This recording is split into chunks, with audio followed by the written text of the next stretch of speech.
Imagine being a person whose knowledge would shape the world for centuries. A physician, a philosopher, a mathematician, and an astronomer.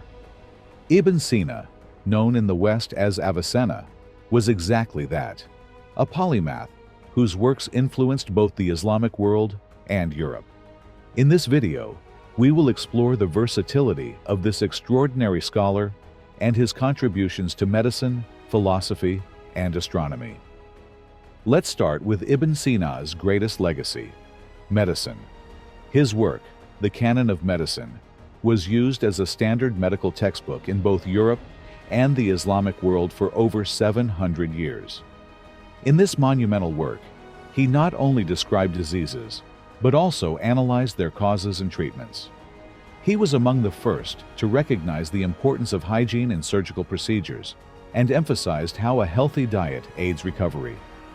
He systematically categorized diseases and pioneered new approaches in areas such as psychology and pharmacology. Ibn Sina was also a trailblazer in understanding the human body. He wrote extensively about the circulatory system, the functions of organs, and the connection between the mind and body. His insights into psychosomatic medicine, the idea that mental well-being affects physical health, were far ahead of his time. But Ibn Sina was not just a physician.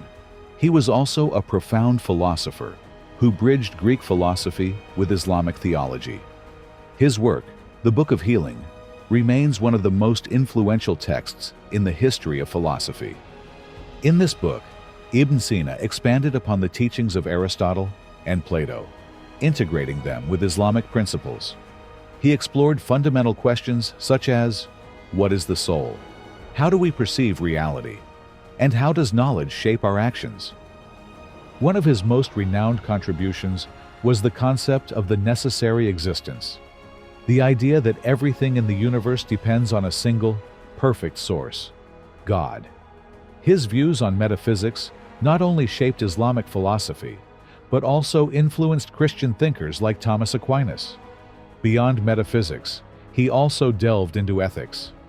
Ibn Sina argued that true virtue lies in the harmony between reason and passion. To him, a fulfilled life was one dedicated to knowledge, justice, and the pursuit of higher understanding. Astronomy was another significant aspect of Ibn Sina's work. He built upon the theories of Ptolemy and corrected some of his errors. In his book Al-Shifa, he analyzed the movements of celestial bodies and explained their significance for science and navigation. Ibn Sina argued that planets and stars were not divine beings, but rather parts of a physical universe governed by natural laws. This idea was revolutionary, as it laid the foundation for a scientific understanding of the cosmos. He also pioneered the development of instruments for observing the stars. His precise calculations of planetary motion and his detailed descriptions of solar and lunar eclipses were groundbreaking. These findings would later be expanded upon by European astronomers, such as Kepler and Galileo. Ibn Sina was a true polymath. His contributions to medicine, philosophy, and astronomy demonstrated not only his intellectual depth, but also his ability to connect different disciplines. He proved that knowledge has no boundaries and that science, ethics, and spirituality can coexist in harmony. His legacy lives on today, in our textbooks, in scientific advancements, and in our pursuit of truth. Ibn Sina reminds us that true wisdom lies in the fusion of knowledge, curiosity, and humility.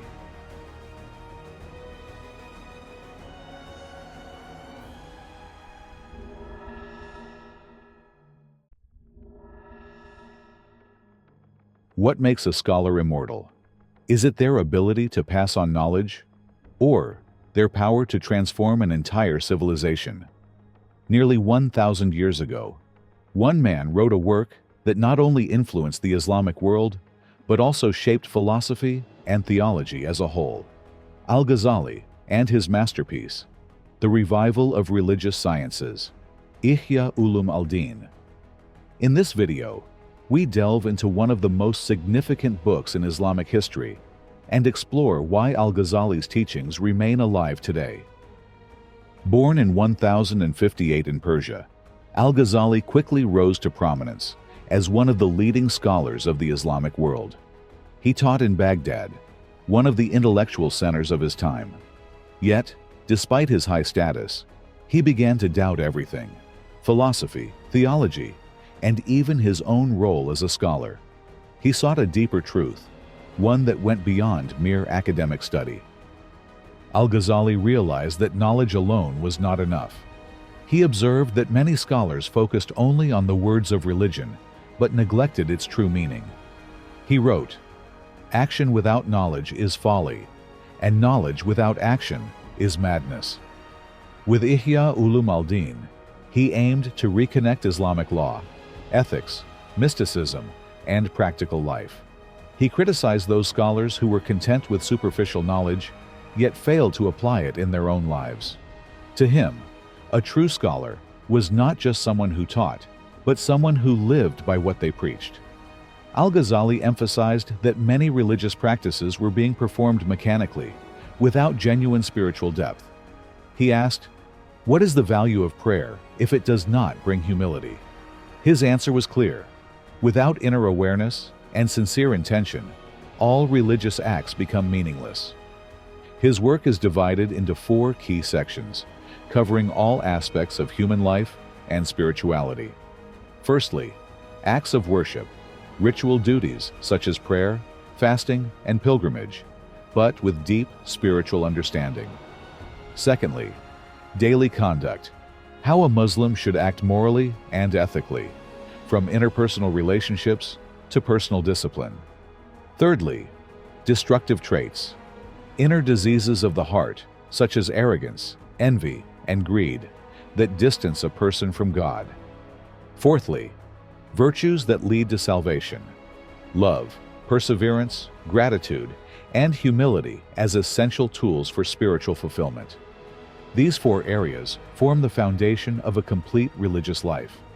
Al-Ghazali sought to show that Islam is not just a set of rituals, but that these practices must be infused with deep inner understanding.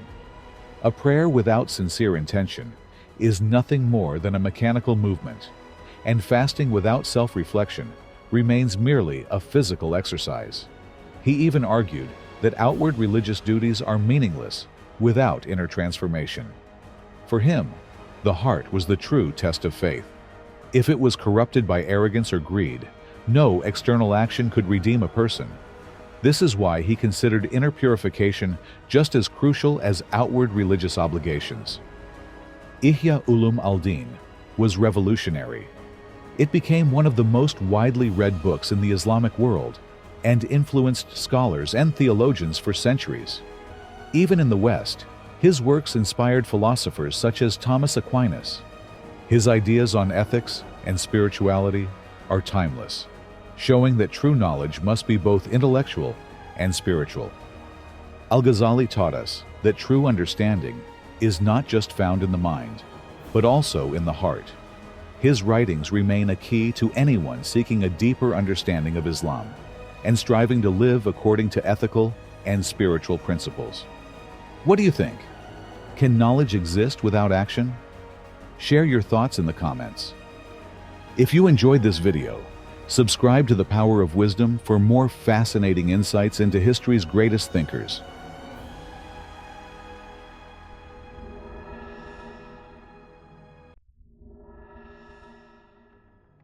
Why do great empires rise? And why do they eventually collapse? Why does history seem to repeat itself over and over again?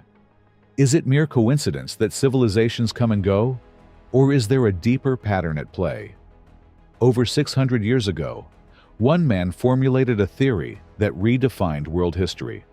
His name was Ibn Khaldun, a historian, philosopher, and one of the first thinkers to view history as a scientific process. In his famous work Muqaddimah, he described the cycle of civilizations, a theory that remains eerily accurate to this day. In this video, we will dive into his insights and uncover why all great empires seem to follow the same fate. Ibn Khaldun observed that all great civilizations undergo a natural cycle. They emerge, grow, flourish, and eventually decline. He said, "Every civilization carries within it the seeds of its own destruction." But why does this happen again and again? Ibn Khaldun described 4 stages that every society goes through. Firstly, the birth of a civilization. Strength through unity. A new civilization often emerges from groups that have lived in harsh conditions: nomads, tribal societies, or warrior communities. These people are disciplined, resilient, and tightly bonded. Ibn Khaldun called this force asabiya, the social cohesion that gives them strength. They unite under a shared vision, whether it be a new religion, a dynasty, or an empire. Secondly, the Golden Age, prosperity and stability. Once the civilization is established, it enters a period of growth and flourishing. The economy thrives, cities expand, and art and science reach their peak. The government is strong, organized, and efficient, but with prosperity comes a new threat: decadence. Thirdly, the beginning of decline. Luxury weakens the society. The next generation grows up in comfort, not in struggle. They have never experienced the hardships their ancestors endured.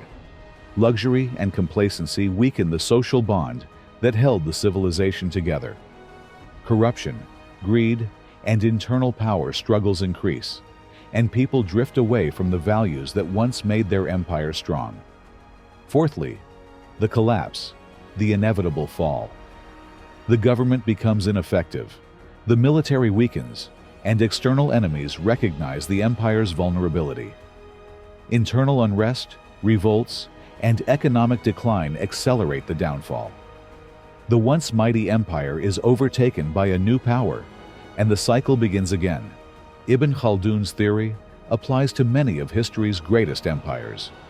The Roman Empire, founded by disciplined, battle-hardened warriors, reached its peak with prosperity, culture, and technological advancements. But as luxury and corruption spread, Rome lost its strength and was eventually overrun by external forces. The Abbasid Caliphate, one of the most intellectually and economically powerful dynasties in history. Yet, internal power struggles, corruption, and excess led to its downfall, culminating in its destruction by the Mongols. Each time, history follows the same pattern. But what does this mean for us today? Are modern societies also part of this cycle? First, economic prosperity often leads to complacency. Early generations worked hard to create wealth. Later generations inherit prosperity, but enjoy it without making the same sacrifices. Second, societies often lose their social cohesion.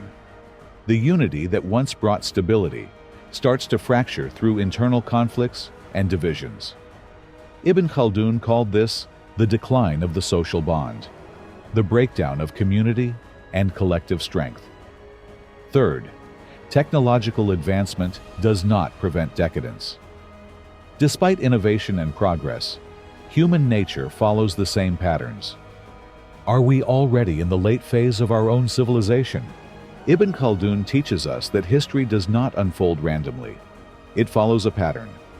He said, empires rise, flourish, and fall, and this cycle repeats itself endlessly.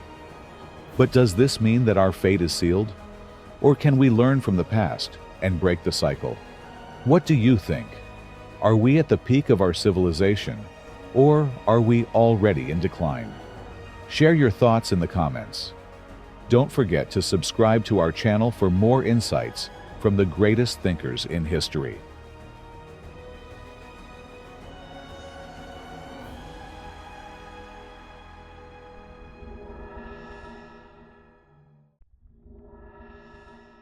There are conquerors who write history in blood, but only a few leave a legacy built on wisdom, justice, and honor. In the year 1187, one of the holiest cities in the world, Jerusalem, stood at a pivotal moment in history. The Crusaders had ruled it for nearly a century, but now, A man stood at its gates, a man whose name would be remembered forever, Saladin. A sultan, a warrior, but above all, a man of honor. This is the story of how Saladin conquered Jerusalem, not through destruction, but through military brilliance, wisdom, and mercy. Saladin, born in 1137 in Tikrit, grew up in an era when the Muslim world was divided. The Crusaders had seized large parts of the Middle East, and internal conflicts weakened the Islamic Empire.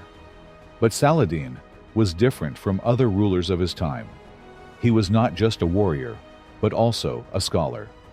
He studied philosophy, theology, and strategy, and his thinking was deeply shaped by the principles of Islam. A ruler's strength does not lie in his sword alone, but in his justice. Saladin's goal was not just to conquer territories, but to restore order, justice, and unity. When he finally rose to power as the Sultan of Egypt and Syria, he knew that his greatest challenge lay ahead: Jerusalem, a city sacred to Muslims, Christians, and Jews alike. How do you conquer a city protected by high walls and experienced crusader warriors? Saladin knew that a direct assault on Jerusalem was too risky. So, instead of brute force, he used strategy. First, he cut off the city's supply routes. Jerusalem relied on outside resources. Without reinforcements, the defenders grew weaker. Then, he launched precise attacks.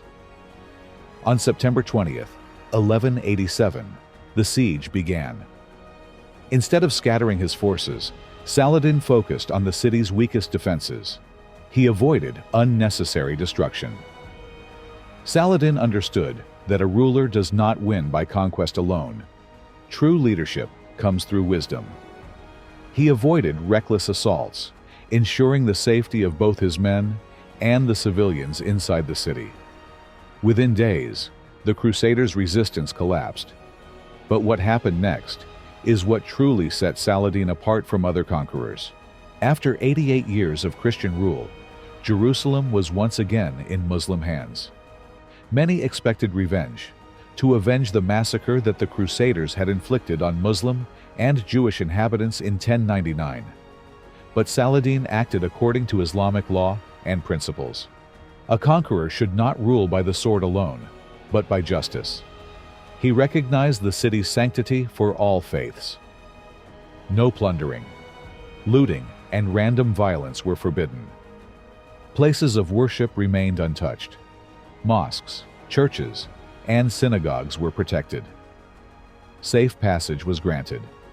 Saladin allowed residents to leave freely instead of forcing them into slavery or execution.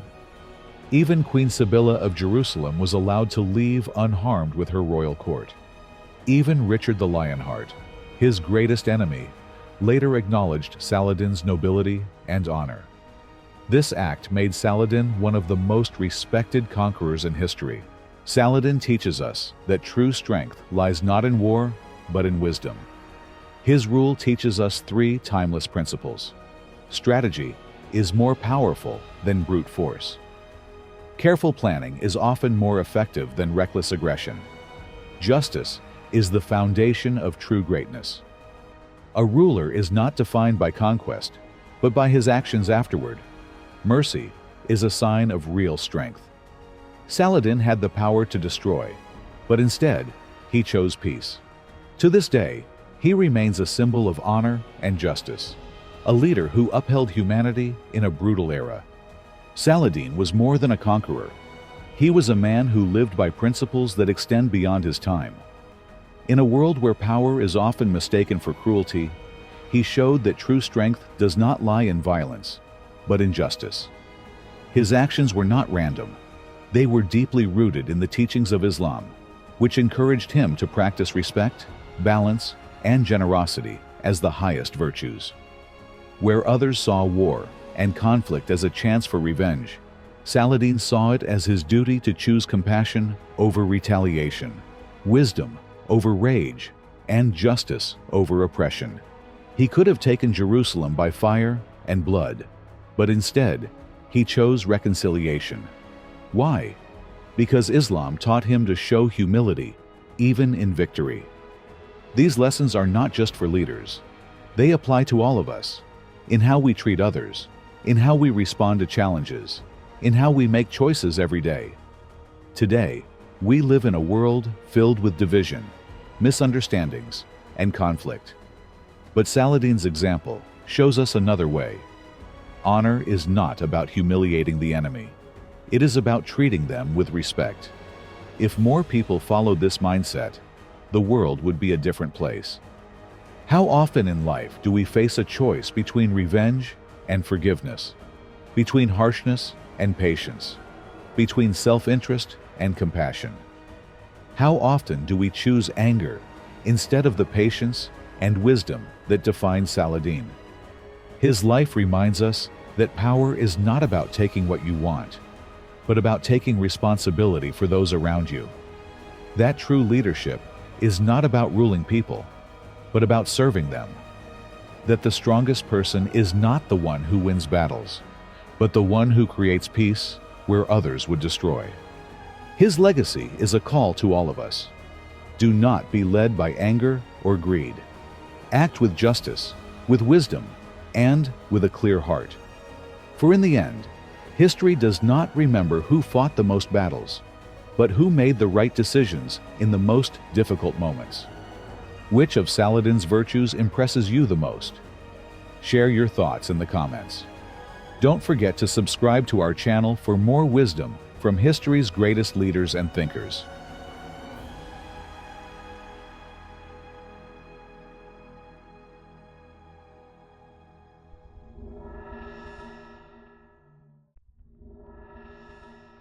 What separates an ordinary warrior from a true strategic genius? Is it sheer strength, luck, or the will to win? History shows us that it is something else. The ability to see life from the right perspective and learn from it. Khalid ibn Al-Walid was not just a brilliant military commander. He was a man willing to question his beliefs and do what was right when he recognized the truth. Once a relentless enemy of Islam, he used all his skills after his conversion to protect and spread the faith. He transformed from a fierce opponent into its greatest defender, earning the title, the Sword of Allah. In this video, we will explore what made him unbeatable, not only on the battlefield, but also in his mindset. Khalid ibn Al-Walid was born around 592 in Mecca, into one of the most powerful Quraysh families. From an early age, he mastered the art of war and became known for his tactical brilliance. However, as Islam began spreading in Mecca, Khalid became one of its fiercest opponents. A key moment was the Battle of Uhud, 625 CE. At that time, Khalid, still an enemy of Islam, led a crucial cavalry maneuver that put the Muslim forces in grave danger. His strategy was so effective that it seemingly almost led to the defeat of the Prophet Muhammad. But fate had other plans. After years of resistance, Khalid recognized the truth of Islam. In 629 CE, he embraced Islam, and from that moment on, he dedicated all his abilities to defending and expanding the faith. What happened when the greatest warrior of the Quraysh embraced Islam? He became an unstoppable force. After his conversion, Khalid ibn Al-Walid proved why he was called the Sword of Allah.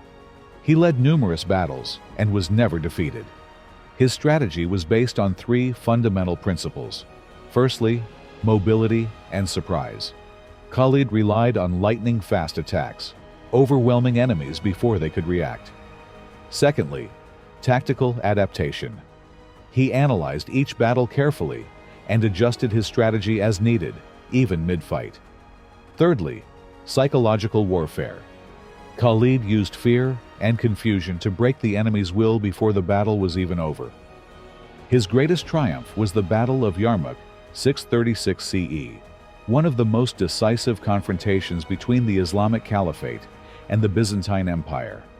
With a force of about 30,000 men, Khalid faced a massive Byzantine army of approximately 150,000 soldiers. Khalid's first strategy was deception. He ordered his cavalry to feign retreats, luring the enemy out of their strong defensive position. Then came the coordinated counterattack. Khalid exploited the scattered formation of the enemy, launching simultaneous assaults from multiple flanks. The final blow. As the Byzantine forces panicked and began to retreat, Khalid drove them toward a riverbank, where thousands perished in the chaos. This battle marked the end of Byzantine control over Syria and Palestine, paving the way for Islamic expansion northward. Khalid ibn Al-Walid was not just a brilliant strategist. He embodied the essence of true leadership. What can we learn from him? Here are 3 timeless principles. Firstly, use your knowledge for the right cause. Khalid once fought against Islam, but when he recognized the truth, he dedicated all his abilities to it. The willingness to change and stand for what is right is true greatness. Secondly, be faster than your enemy. Whether in war or life, those who adapt quickly succeed. Khalid's lightning-fast maneuvers ensured victory in every battle. Thirdly, honor over pride. Though undefeated, Khalid humbly accepted his dismissal by Caliph Umar ibn Al-Khattab. He fought not for glory, but for a higher cause. Khalid ibn Al-Walid was more than just a warrior. He was a symbol of determination, courage, and loyalty. He showed that true greatness is not only found in battle, but also in the willingness to change and fight for a higher purpose. His strategies are still studied today, from military leaders to business strategists, because his principles for success are universal. Learn, adapt, and always stay one step ahead. Which of his tactics do you find most impressive? Share your thoughts in the comments. Don't forget to subscribe to our channel for more stories about the greatest strategists in history.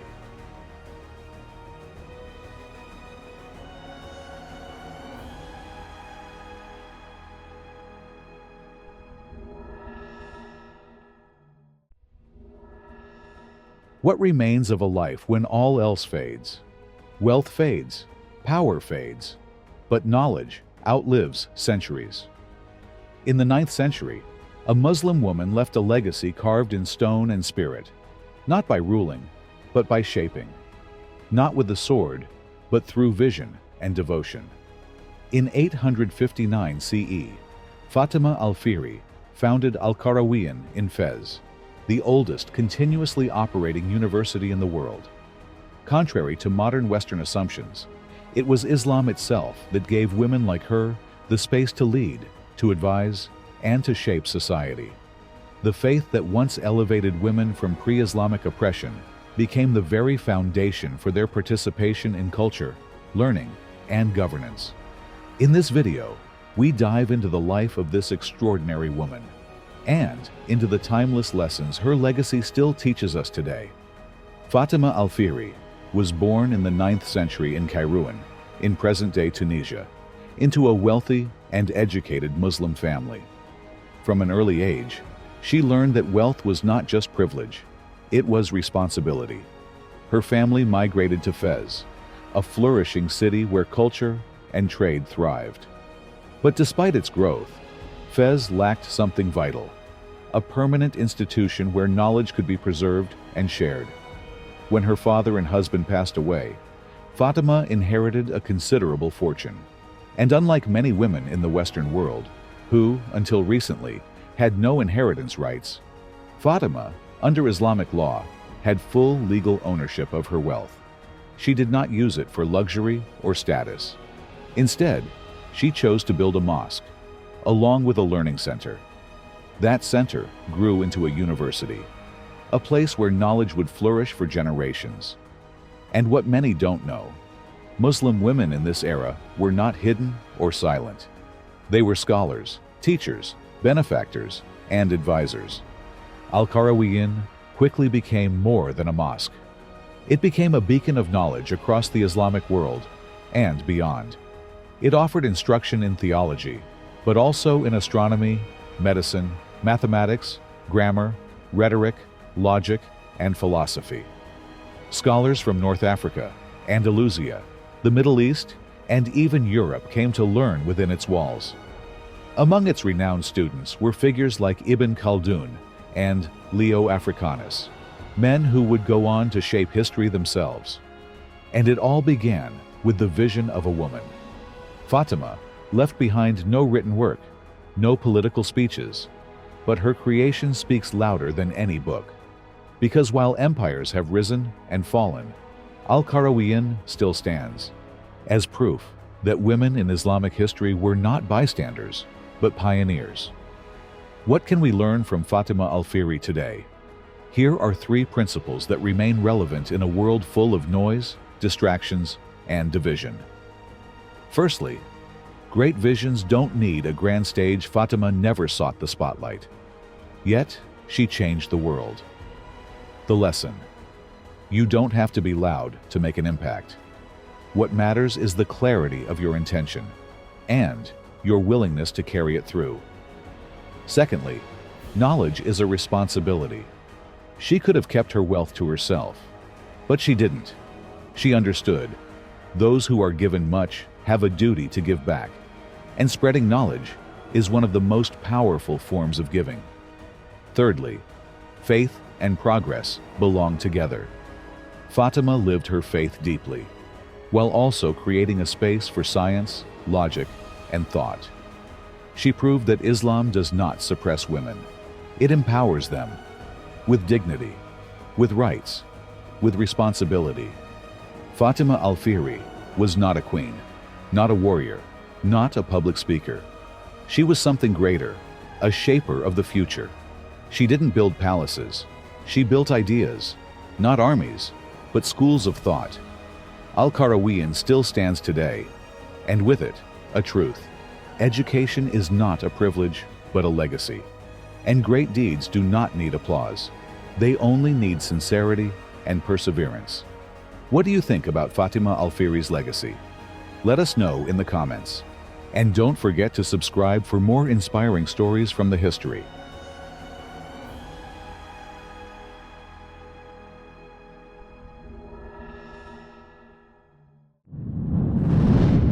How much would you be willing to give up if it meant gaining paradise and eternity?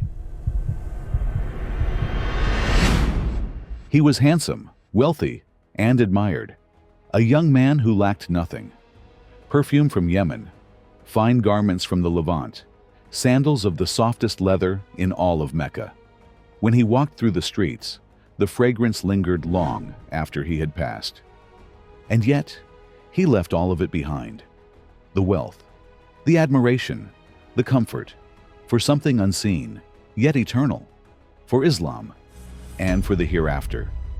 He gave up everything worldly, and with it, everything that would eventually perish. And in return, he gained the afterlife and eternity through Islam.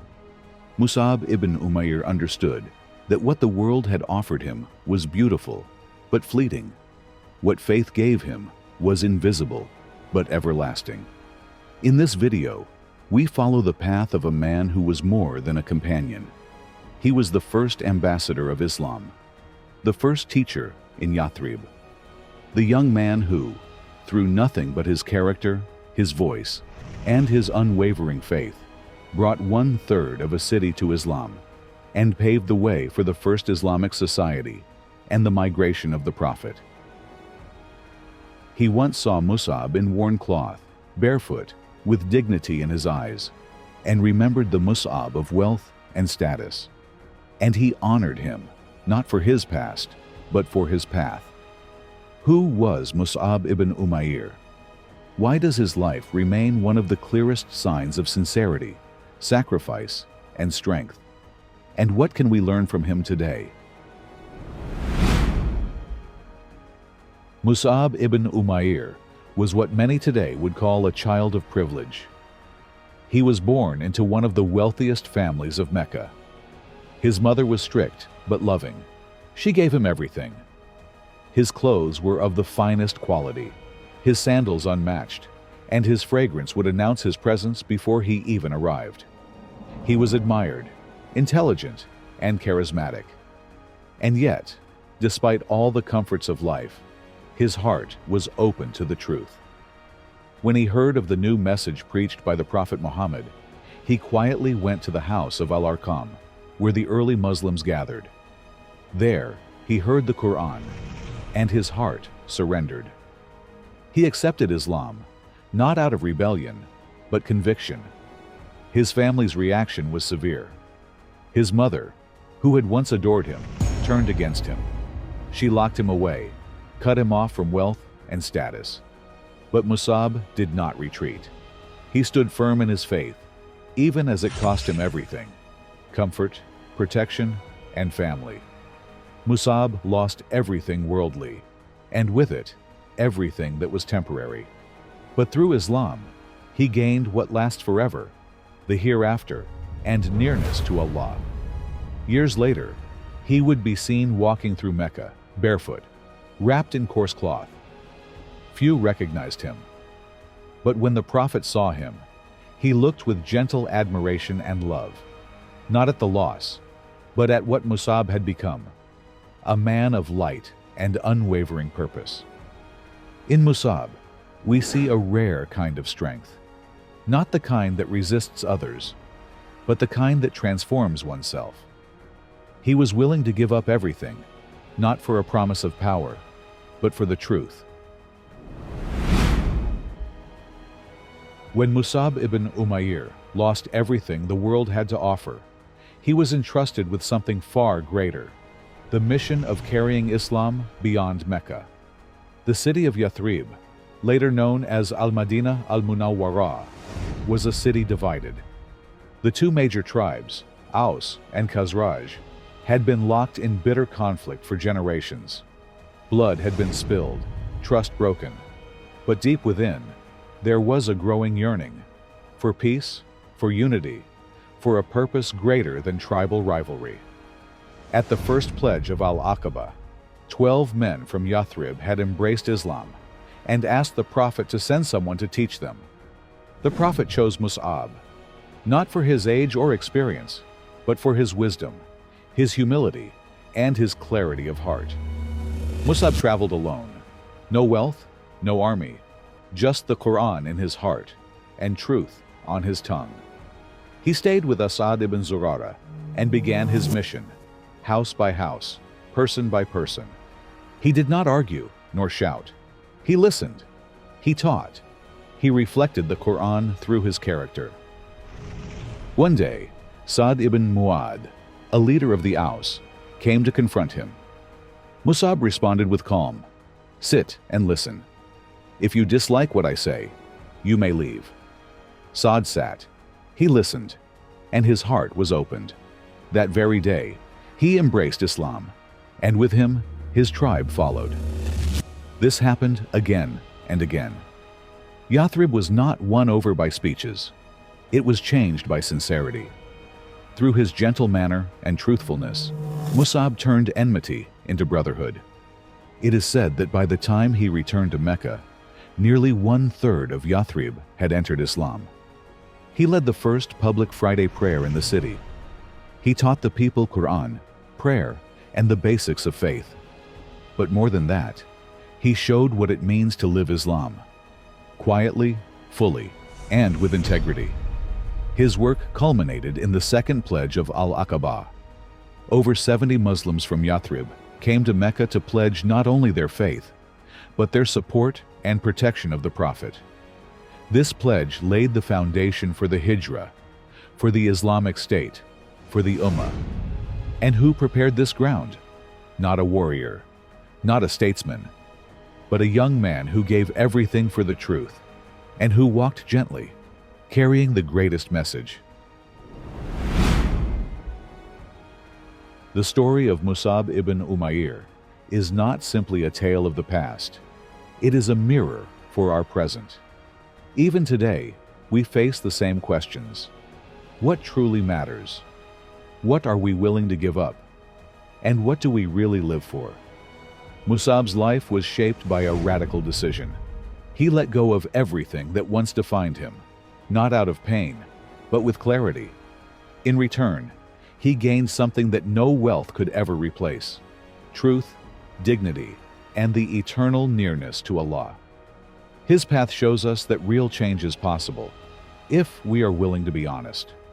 From his life, we draw 3 lessons, 3 inner compasses to help guide our own. Firstly, true greatness begins with letting go. Musab was once immersed in comfort and admiration, but when truth reached his heart, he chose faith over fame. In our time, we are told that giving up means losing, but Musab teaches us, to let go for Allah is not a loss, it is liberation. Freedom begins when we release our attachment to status, wealth, and people's opinions. To live for what is eternal means to live lightly, with clarity and purpose. He reminds us that true greatness is not built on what we own, but on what we're willing to leave behind for Allah. Secondly, character speaks louder than words. Musab did not convert Yathrib through debate. He transformed it through example. His humility, calmness, and honesty opened hearts. Today, we are surrounded by noise. Everyone speaks, but few live what they preach. Musab reminds us, the most powerful dawah is not in argument, but in being, in walking with sincerity, and letting your actions speak. Sometimes, one upright soul is enough to shift the course of a community. Thirdly, the path to impact begins with service. Musab was young, talented, and bright, but he never sought titles. He did not demand honor. He served. He went where he was needed. He led without claiming leadership. And because he served with sincerity, Allah made him a key to history. In a world obsessed with recognition, Musab teaches us, work for the sake of truth, not for the applause. The way forward begins not with ambition, but with servanthood. The story of Imam Musab and the mission he fulfilled reminds us that true wisdom is not found in distraction or fleeting pleasures, but in inner focus and discipline.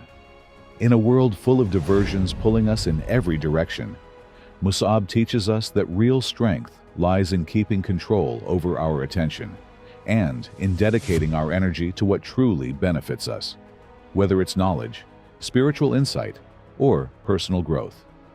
The path to true knowledge requires patience, self-control, and the courage to question our distractions and misplaced priorities. Musab ibn Umair was not just the first ambassador of Islam. He was the living proof that true greatness does not lie in titles, but in detachment. Not in power, but in sincerity. Not in possessions, but in service. He gave up everything that the world could offer and gained what nothing in this world could ever buy: closeness to Allah and a place in eternity. He carried the message where it had never been heard, not with force, but with gentleness, not through pressure, but through love, not for fame, but for truth. When he died at the Battle of Uhud, there was not even enough cloth to cover his body fully. And yet, the Prophet honored him, not for what he wore, but for what he gave. Not for what he had, but for what he stood for. His name became immortal, not because he sought it, but because he gave it all up for Allah. In our time, filled with distractions and endless pursuits of status, perhaps what we need are hearts like his, humble, courageous, and free. What are you holding on to that keeps you from truth?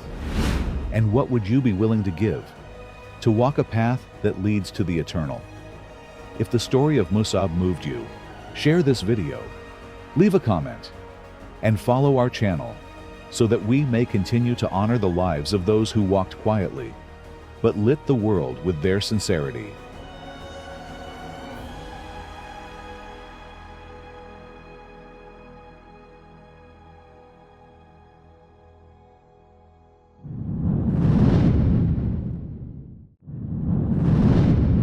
What if you gave up everything? Your homeland, your status, your possessions, just to find the truth? There are stories you never forget, because they touch the heart. The story of Salman Al-Farisi is one of them.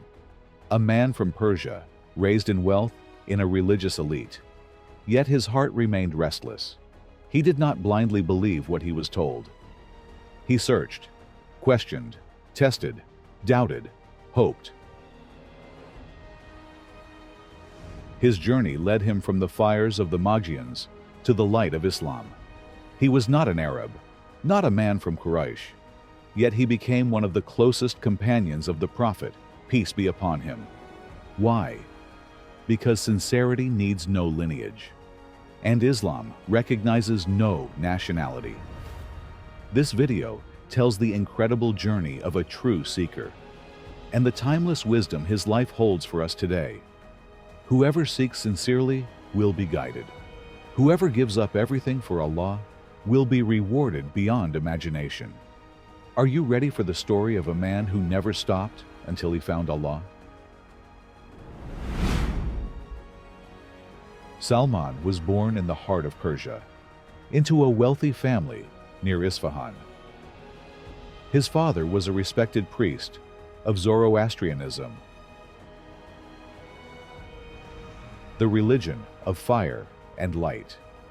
As the only son, Salman was raised in the house of flames, isolated, protected, and surrounded by luxury. But early on, he realized that the fire his family worshipped had no answers. It gave warmth, but no words, power, but no life. A restlessness grew in his heart, and that restlessness marked the beginning of a lifelong journey. One day, during an outing, he encountered a group of Christians at prayer. The simplicity of their faith, the unity in their worship, the belief in one God, all of it deeply moved him. He was shaken, not by arguments, but by a truth that struck his soul. When he returned and told his father of his interest in Christianity, his father became furious and locked him up. But Salman escaped. He followed a caravan heading west, searching for the source of the faith that had touched him. In Syria, he served several Christian scholars, one after the other, seeking truth among them. Some were righteous, others greedy. He saw good and evil, but he never gave up. When his final teacher lay on his deathbed, he told Salman, "My son, the time has come for a new prophet to appear in the Arabian desert. Follow him. He will carry the seal of prophethood and bring the truth." With this sign in his heart, Salman set out for Arabia. But on the way, he was betrayed and sold as a slave. Years later, he was taken to Yathrib, later known as Medina. There, he heard of a man named Muhammad, who claimed to be the messenger of Allah. When Salman saw him, observed him, and tested him, he knew, this is the man. This is the prophet my teacher spoke of. Salman embraced Islam, and it became his home, his light, and his purpose.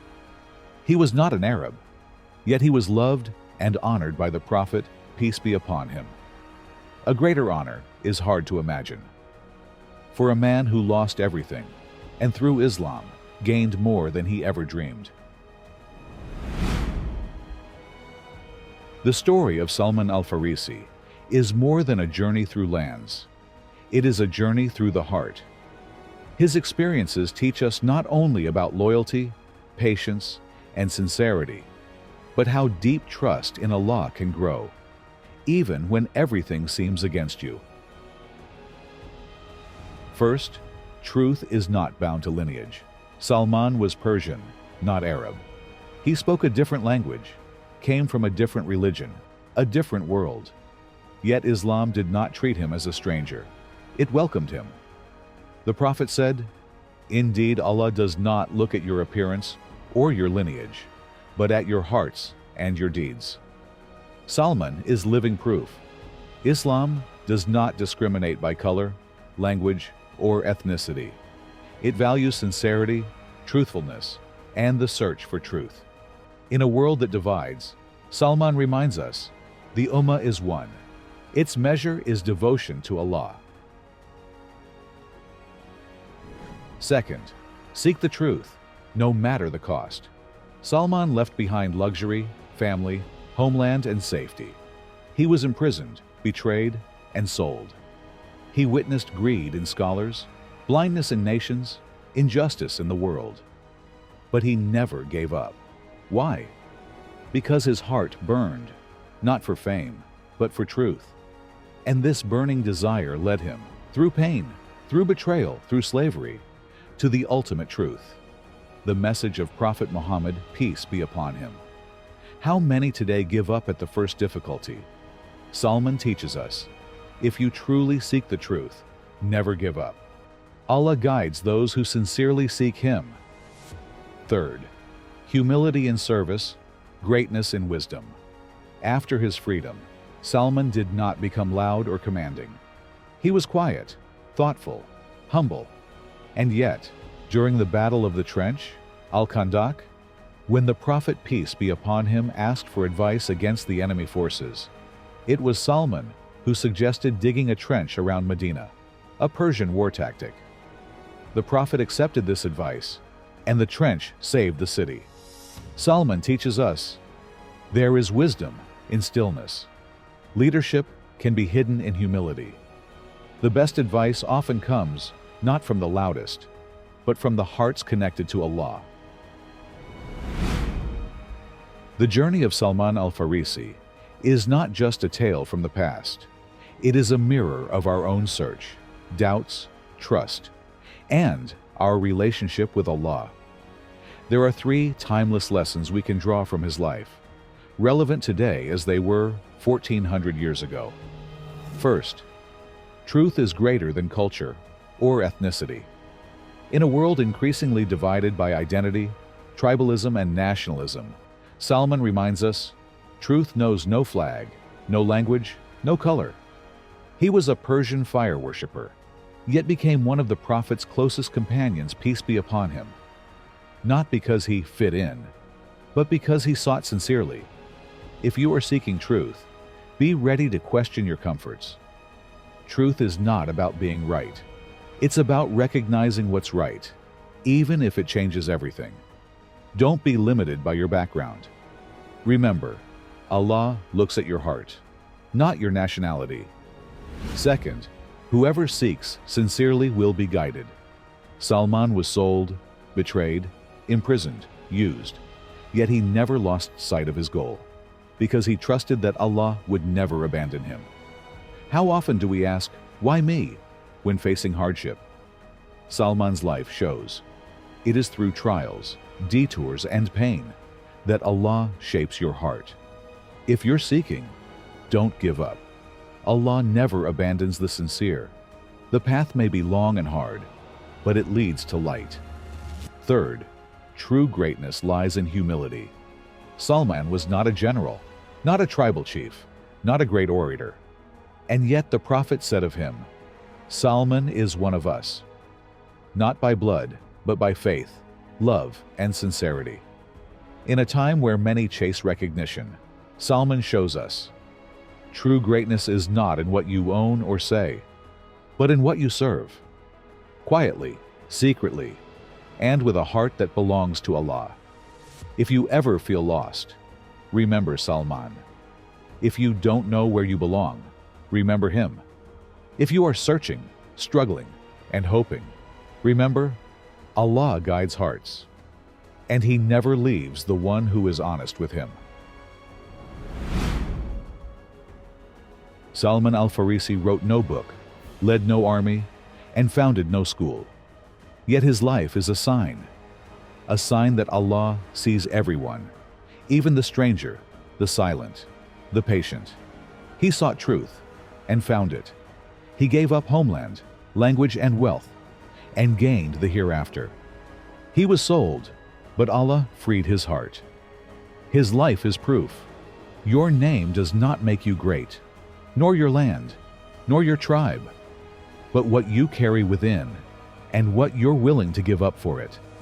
Salman Al-Farisi shows us that the path to Allah is sometimes long, but never in vain.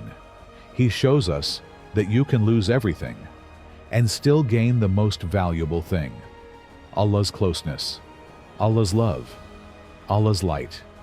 May Allah grant us the sincerity of Salman, the courage to seek, the patience to endure, and the trust that Allah never leaves a seeker in the dark.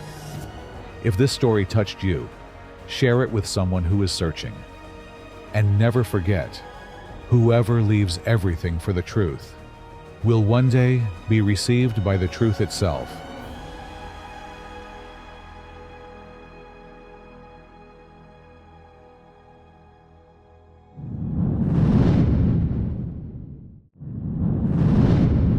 What if your own family disowned you? What if you risked everything for what you truly believe in? This is the story of a man whose patience and sincerity made him one of the greatest in Islam. The story of Saad ibn Abi Waqqas. He was one of the first to believe in the Prophet, peace be upon him, one of the 10 who were promised paradise during their lifetime. A man who remained patient when even his own mother turned away from him. A man who preserved his sincerity when others might have faltered. A man who never fought for fame, but only for the truth. This video tells his journey and the wisdom it still teaches us today. Saad was born about 17 years before the first revelation. He came from a noble family of the Quraysh. As a young man, he was skilled in archery. He was strong, intelligent, and known for his calm nature. When the Prophet began to convey the message of Islam, Saad was among the very first to follow him, at just 17 years old. But the path to truth is often difficult. His mother, who loved him dearly, tried to turn him away from his new faith. She said to him, "I will neither eat nor drink until you abandon Islam, and people will blame you for causing your mother's death." And what did Saad do? He stood firm, with patience and sincerity. He replied, "O mother, know this. Even if you had 100 lives, and you gave them up one by one, I would never leave Islam."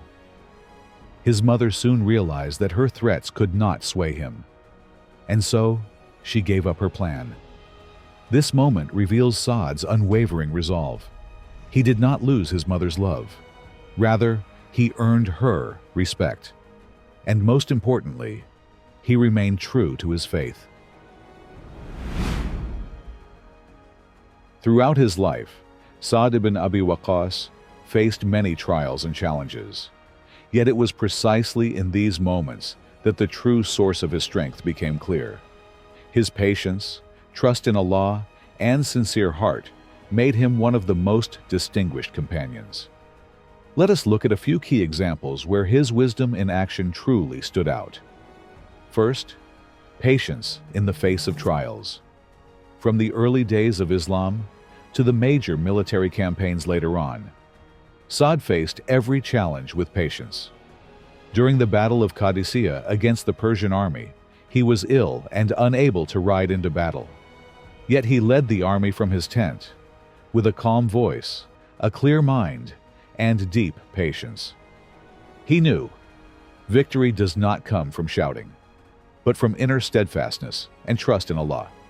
Second, sincerity in word and deed. When the Prophet asked him to make dua for him, Saad said, "O Allah, make his arrows strike true and accept his prayers." And indeed, Saad's prayers became known for being answered. Why? Because he himself was pure and sincere. His heart was in complete harmony with his words. He did not seek titles or power. He even declined political positions when they were later offered to him. He said, "Let me be content with my faith and my bow." Third, wisdom in dealing with power. Later in his life, Saad was appointed as the governor of Kufa, a great responsibility. Even in this role, He demonstrated that wisdom does not lie in enjoying power, but in exercising it with justice and responsibility. He conducted his official duties with simplicity and clarity. He refused to let wealth or status distract him from the truth. When he was once unjustly criticized, he remained silent with patience and trusted in Allah's justice. For Saad knew, not every accusation needs a response. Not every challenge requires loud resistance. Wisdom often reveals itself in quietly enduring and holding firmly to justice, even when one's own reputation is under threat. The life of Saad ibn Abi Waqqas is more than a biography. It is a mirror for our own actions. His patience, sincerity, and inner strength offer timeless lessons for our everyday lives and for our faith. 3 of these lessons can still guide us in a world full of challenges. First, stay firm, even if you stand alone. When his mother pressured him, it would have been easy for him to give in, but he remained true to the truth. In a world that often tempts us to compromise, Saad reminds us, the truth is priceless. Second, patience is the highest strength. Not every battle is won with the hand. Many are won with the heart. In times of illness, loss, or when facing enemies, Saad showed us, those who trust in Allah will find inner peace, and that peace leads to wisdom in action. Third, true sincerity shines from within. Saad's prayers were effective because he was pure in heart. His words carried weight because they came from a sincere heart. In a world full of appearances, Saad teaches us, true impact comes from true sincerity. What you are in private, that is what truly counts. If you ever feel weak, remember Saad. If you ever feel alone in standing for what is right, remember him. If trials hit you hard, remember, patience and sincerity are the strongest forms of wisdom. Not loudness, not power, but a heart that belongs to Allah. May Allah grant us the patience of Saad, the sincerity of his words, and the wisdom to follow his path in our own lives. Saad ibn Abi Waqqas may not have left behind books, but his life speaks louder than many words. He did not lose, he gained the closeness of the Prophet, peace be upon him, the promise of paradise, and the love of the believers. He taught us, true strength lies in a calm heart, and wisdom grows when patience and sincerity walk hand in hand. If this story touched you, share it. Perhaps it will inspire someone else who needs patience today.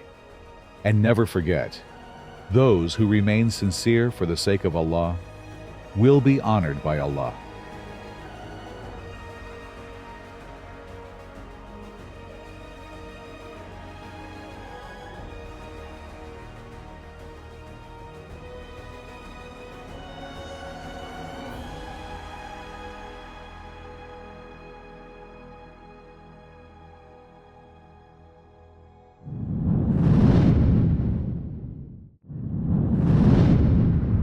What if true greatness doesn't lie in wealth, power, or fame, but in knowledge? This is the story of a man whose heart spoke with the Qur'an, and whose humility made him greater than any position. Some names echo through history like a soft call, not loud, not glamorous, yet unforgettable. The name of Abdullah ibn Masud is one of them. A simple man, short in stature, from no notable tribe. Yet the Prophet said, whoever wants to recite the Qur'an, as it was revealed in truth, let him recite as Ibn Masud does. His life was a service to the word of Allah, a pursuit of deep understanding, and a living example that knowledge and humility walk hand in hand. In a time when many chase titles, his story teaches us, knowledge without humility is empty, but knowledge with humility This is true wisdom. This video tells the journey of a man whose heart belonged to the Qur'an and whose life shows us what truly matters is not what you say, but what you understand and live. He was not a wealthy man, not a powerful tribal leader. He was a simple shepherd. In the early days of Mecca, he tended the sheep of Uqba ibn Abi Mu'ayt. There, far from people, he learned the language of nature and the silence of the heart. One day, two men came to him, the Prophet Muhammad and Abu Bakr as-Siddiq. They asked him for milk. Ibn Masud replied honestly, "These sheep are entrusted to me. I cannot give from what's not mine." The Prophet smiled. He saw in this young shepherd not just a caretaker, but a heart that was loyal and honest. Later, when the call to Islam spread, Ibn Masud accepted it. He became one of the earliest Muslims, and soon, one of the closest students of the Prophet, peace be upon him. What set him apart? Not wealth, not power, but his genuine love for knowledge.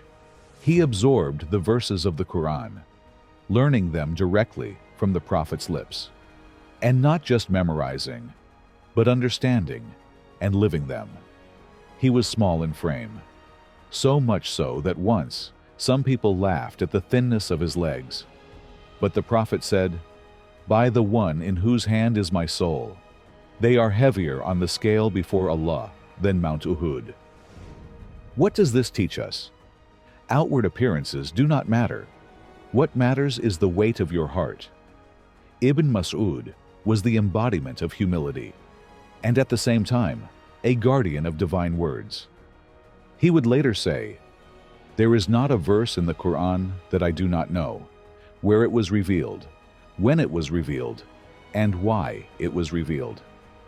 He became a living vessel of the Qur'an, not just through words, but through action. His knowledge was not for display. It was light in the heart, and that light still shines. Until today.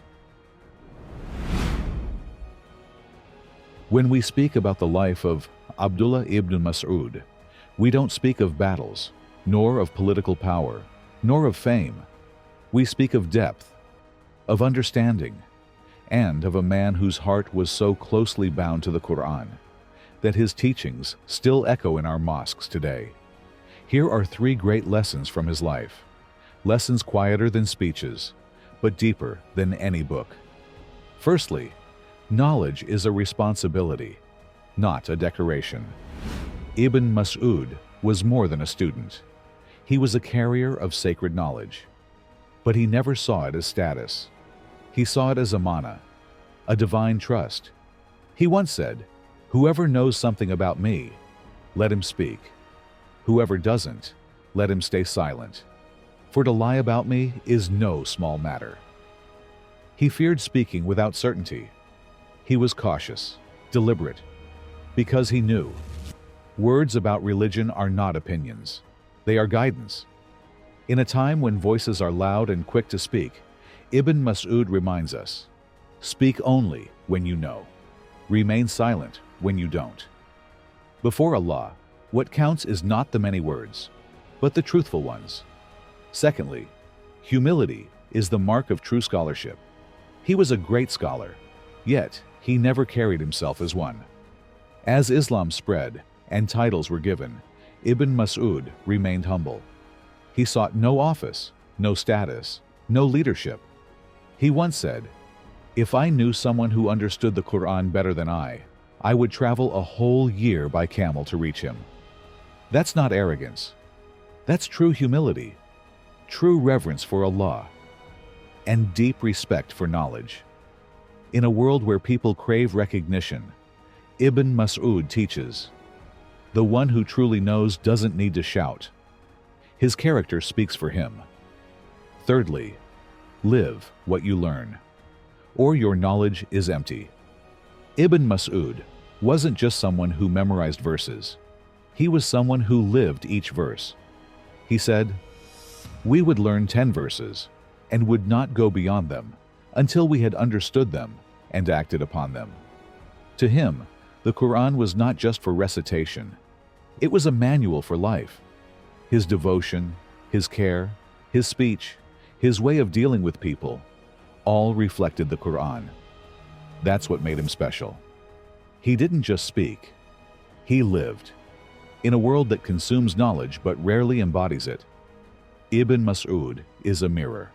Act before you preach. Live what you believe.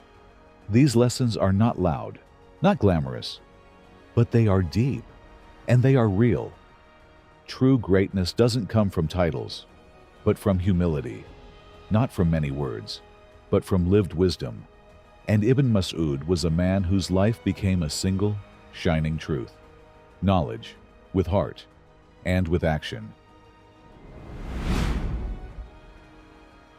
Some people build structures.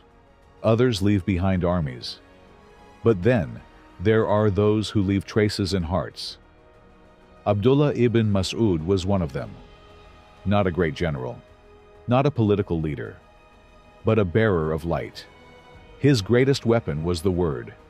His shield was humility, and his legacy is still alive.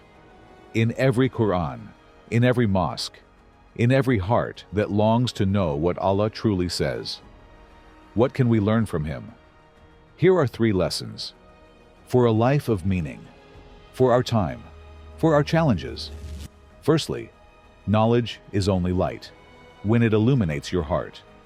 We live in a world where information is everywhere. Online, in books, in videos. But Ibn Mas'ud reminds us, knowledge is not the goal. It is the path. It is not what you know that draws you nearer to Allah, but what you put into practice. Ask yourself this question: of all I know, what do I truly live? For Ibn Mas'ud said, true understanding is to know, then to act upon it. Secondly, humility is the key to true influence.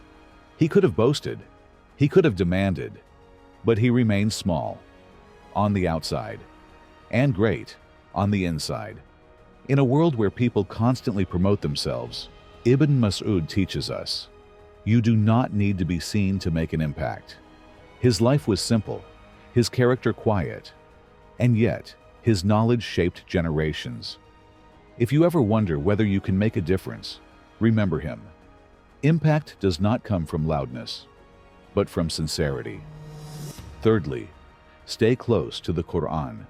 It is your compass. Ibn Mas'ud was living proof. The Qur'an is not just recitation. It is guidance, healing, and character. He showed us how to live with the Qur'an. Not just read it, not just hear it, but to understand, internalize. Transformation. In a time full of distractions, full of competing voices and paths, his life reminds us of the one light that never fades. The Book of Allah. Make it your companion. Read it with your heart. And like Ibn Mas'ud, live it with sincerity. The wisdom of Ibn Mas'ud is no ancient relic. It is a living reminder that knowledge without humility is nothing, that words only heal when they are true, and that a simple heart, connected to the Qur'an, can be greater than any crown. If you ever think you are too small to leave a mark, remember Ibn Mas'ud. If you ever believe that knowledge is only for the scholars, remember him. A shepherd, a simple man, but a heart greater than the world. Because he understood, true greatness lies in understanding, in humility, in living the Qur'an. Not through loud words, nor through titles did he earn his place, but through loyalty, sincerity, and lived knowledge. His life teaches us, you do not need a stage. You do not need an office. What you need is a heart that belongs to Allah, and words that come from that heart. Abdullah ibn Mas'ud did not establish an empire. He did not build palaces, and yet he shaped generations. He was among the closest companions of the Prophet, a teacher of hearts, a man whose life teaches us, Knowledge without humility gets lost. Humility without knowledge remains empty. But when both come together, light is born. He showed us that you do not need outward greatness to be great in the sight of Allah, that a simple life, lived in harmony with the Qur'an, is more valuable than any crown. If this story has touched you, share it. Perhaps it will remind someone that it is not about how great you appear, but how sincerely you live. And never forget, the knowledge of the heart is what Allah makes eternal.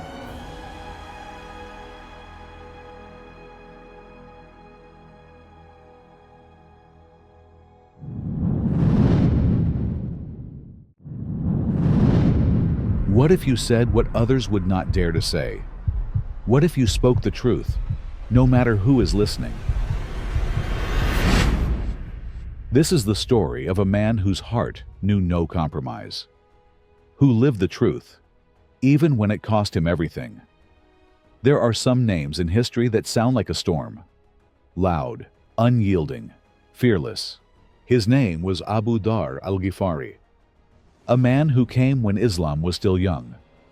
When most remained silent, he spoke. When others hid, he proclaimed.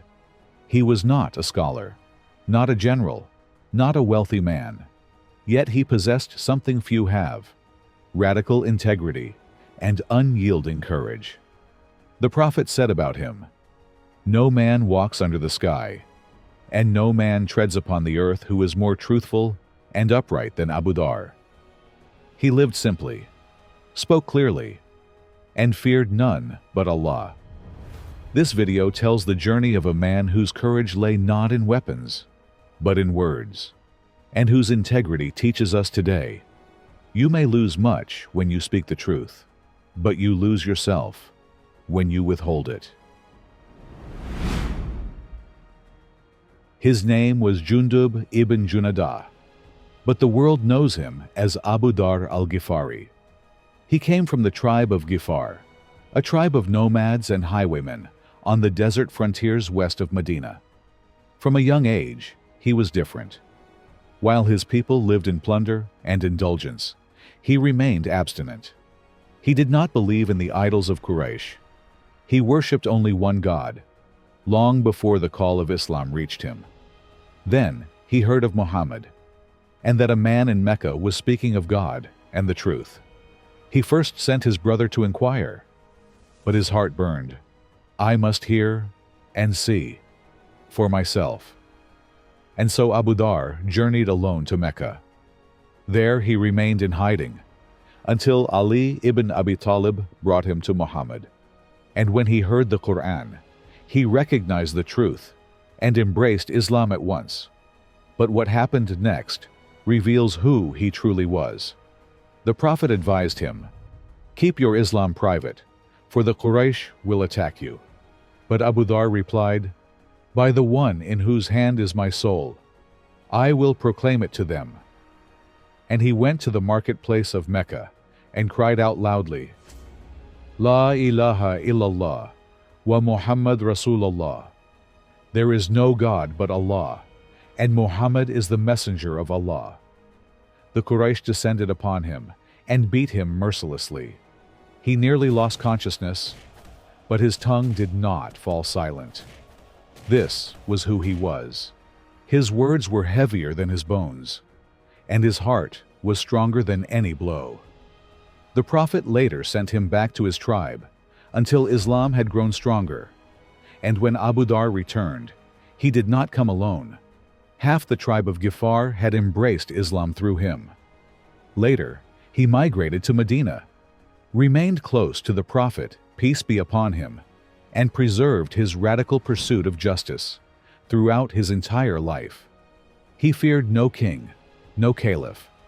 He always spoke the truth, even when it became dangerous.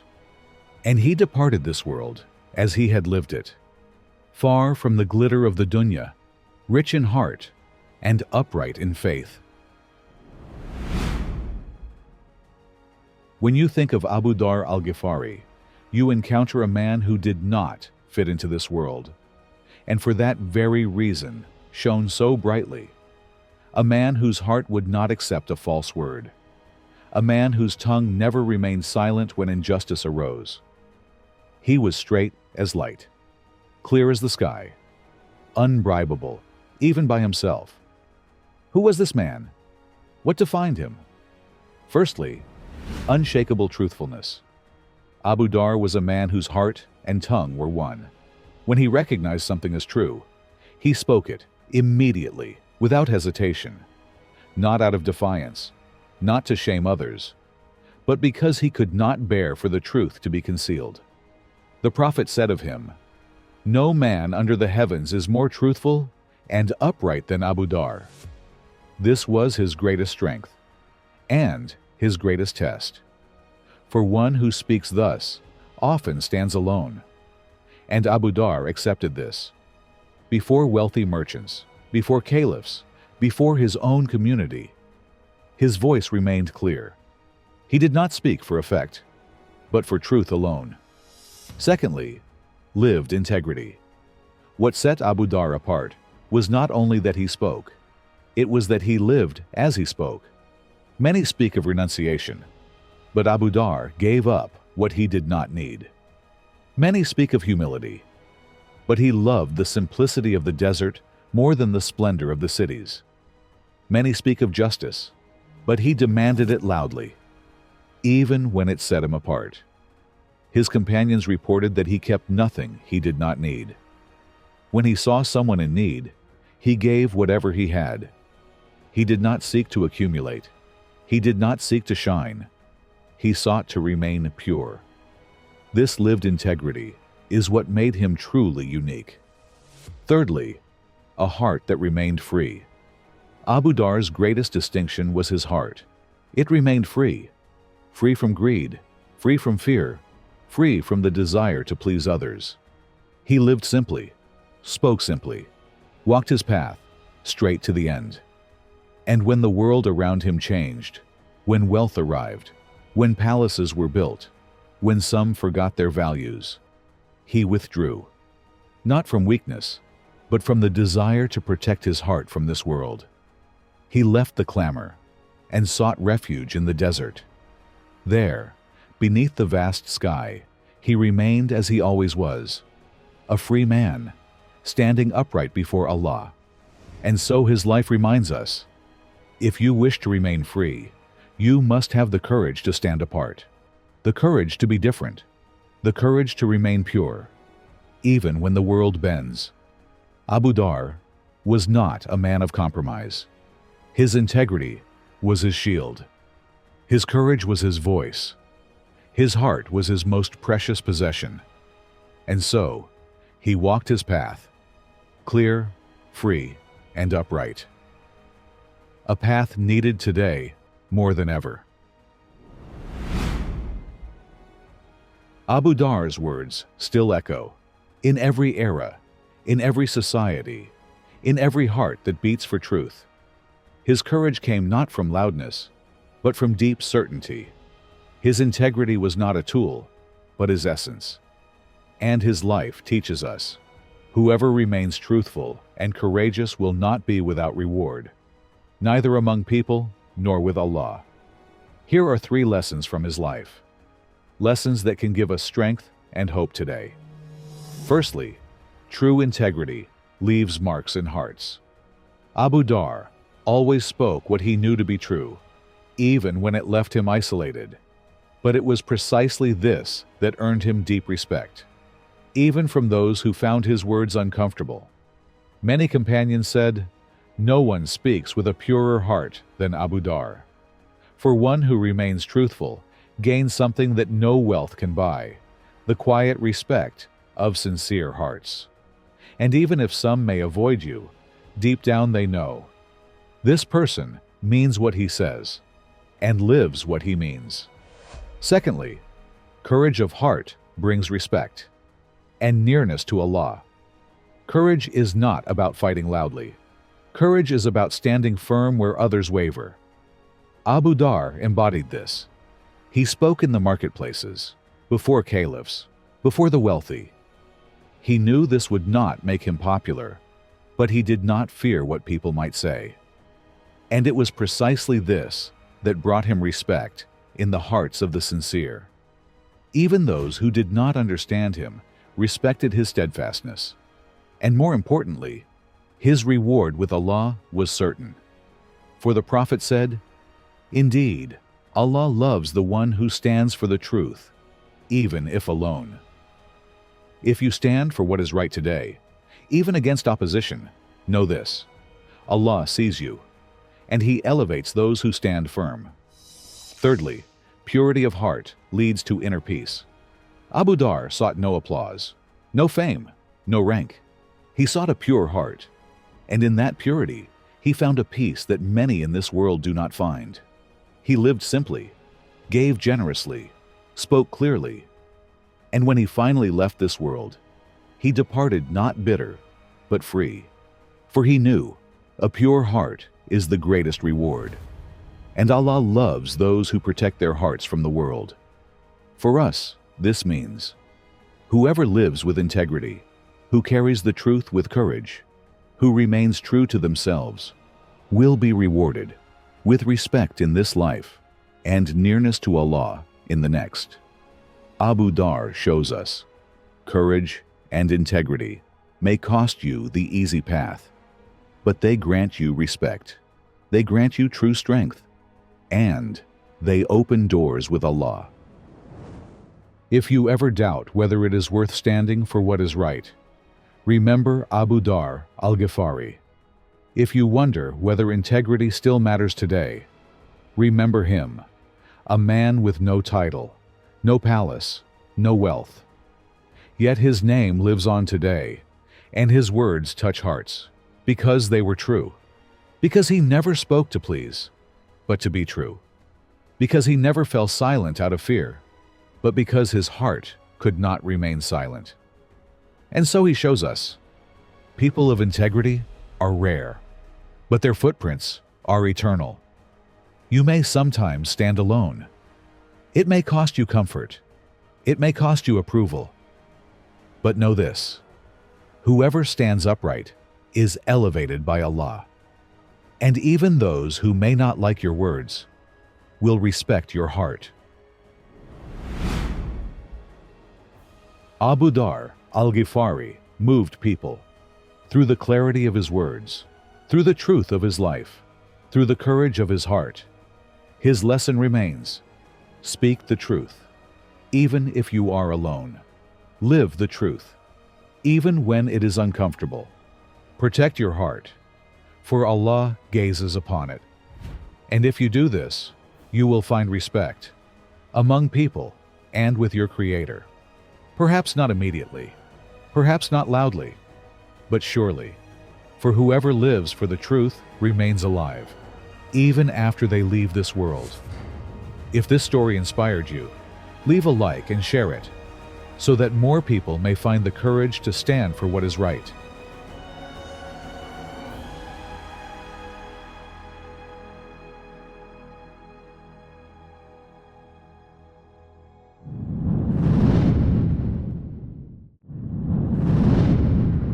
While others asked, could this really be true? He simply said, if Muhammad says it, then it is the truth. In a time when lies brought power and truth brought danger, a man rose, not with weapons, but with trust. Abu Bakr As-Siddiq was no ordinary companion. He was the first to believe, the first to follow, the first to give. He wasn't loud, but his truth echoed through history, not strong in the typical sense, but firm in faith. When the Prophet returned from the night journey, mocked, ridiculed, and doubted, it was Abu Bakr who said, if he says it, then it is true. Those words earned him the name As-Siddiq, the Truthful. But his story is more than a title. It is a living example of courage, loyalty, and deep love for Allah and His Messenger. This video takes you on a journey through the life of one of the greatest men of this ummah. A man whose life teaches us truthfulness is not just a virtue, it is a foundation. It builds trust, shapes character, and anchors the heart in times of doubt. His name was Abdullah ibn Abi Quhafa, but the world would forever know him as As-Siddiq, the Truthful. Born in Makkah, from noble lineage, but his true nobility was not in his ancestry. It was in the purity of his heart. Abu Bakr was quiet but resolute, a man who sought truth even before it came to him. He despised idols, never drank wine, and stayed far from the falsehood that the Quraysh celebrated daily. He was a merchant, yes, but not driven by greed. He traded honestly, with a pure heart and sincere intention. Wealth was never his goal. It was a means to help, to free, to support. When the call came, when his friend Muhammad told him, "I am the messenger of Allah," he did not hesitate. He did not ask for signs. He simply said, "I believe you." A sentence that changed history, because Abu Bakr didn't just see with his eyes. He saw with his heart, and his heart recognized the truth instantly. From that day forward, he stood by the Prophet, not out of duty, but out of love, not out of habit, but from conviction. He was the first free man to embrace Islam. He was the first to give, to act, to protect. He freed slaves like Bilal, spent his wealth for the cause of Allah, and migrated with tears in his eyes, not from fear, but from reverence. When the pressure from the Quraysh increased, when Muslims were persecuted, when every step in Makkah was a risk, Abu Bakr was the steady rock, gentle in manner, but unwavering in faith. And when Allah commanded the Hijrah, when the Prophet had to leave the city, it was Abu Bakr who accompanied him, not out of adventure, but from loyalty, trust, and love. In the cave of Dharr, when the pursuers were close, the Prophet whispered to him, "Do not grieve. Indeed, Allah is with us." And those words fell not on doubt, but on the heart of a man who already understood that Allah is never far. Abu Bakr wasn't a grand orator. He wasn't a general with a loud sword, but he was the voice of truth, the mirror of the Prophet, and the conscience of the early Ummah. And the angels honored him, not for his volume, but for his clarity. Clarity in intention, clarity in love, and clarity in truthfulness. For hearts like his speak loudest in the silence of sincerity, and are heard beyond the heavens. They are the hearts that guide others, not with noise, but with unwavering light. It began with, "I believe you," and led him on a path to become the most important man after the Prophet. When Abu Bakr embraced Islam, he didn't just change his life. He changed the lives of many others. Through him, people like Uthman, Abdurrahman, Ibn Auf, Talha, Az-Zubair, and others came to Islam. But his greatest role wasn't hidden. It was seen through every trial, every test of truth. When the situation in Makkah became unbearable, with persecution, mockery, and violence, it became clear the Prophet had to leave. But not alone. Abu Bakr was the one the Prophet chose, his travel companion, his confidant, his brother. In the cave of Dharr, when Quraysh reached the entrance, Abu Bakr's heart trembled, not for himself, but for the Prophet. And in that moment of fear, he whispered his trust to the heavens, for love had overcome fear, and certainty silenced every doubt. Yet the Prophet said to him, "Do not grieve. Indeed, Allah is with us." Those words became a foundation for Abu Bakr, and later for the entire Ummah. He was there when Medina welcomed the Prophet with lanterns. He was there as Islam took root. He was the first in line, the second in the cave, and the first in the Prophet's heart. But then came the day even the strongest feared. The Prophet had passed away. Abu Bakr rushed to him. He entered, leaned down, kissed the blessed forehead of the Prophet, and said, "May my father and mother be sacrificed for you. You were beautiful in life, and beautiful in death." The Ummah was shaken. Umar couldn't accept it. He stood with his sword drawn, refusing reality. But Abu Bakr, the rock of the Ummah, stepped forward. He said, "Whoever worshipped Muhammad, know that Muhammad has died. But whoever worships Allah, know that Allah is ever living and never dies." And in that moment, the Ummah found its footing again. Because the man who never lied led them to truth, even in the darkest hour. But there was a greater responsibility ahead. Who would lead now? Islam is not a faith without structure. It is a path, and every path needs a guide. The Ummah was like a ship without a captain. So the leaders of the Ansar and the Muhajirun met. Hours of discussion, hours of decision. They knew, before we bury the Prophet, we must establish leadership. It was so critical that even the most sacred ritual, the burial of the Prophet, had to wait for a moment. Because Islam teaches, leadership is protection. Leadership is unity. Leadership is duty. And so Abu Bakr stepped forward, not from ambition, but because he was the only one whom the Prophet had chosen to lead prayer. People said, how could anyone else be the Caliph when the Prophet himself appointed him as Imam?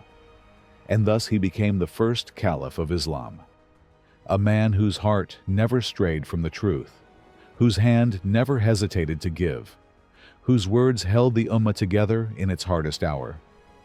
Abu Bakr As-Siddiq, the first successor to the messenger, not by blood, but by truth, not through power, but through trust. A leader chosen not by lineage, but by the weight of his sincerity. He carried the Ummah not on his shoulders, but in his heart. He stood not in the shadow of the Prophet, but in his light. Abu Bakr was not a prophet.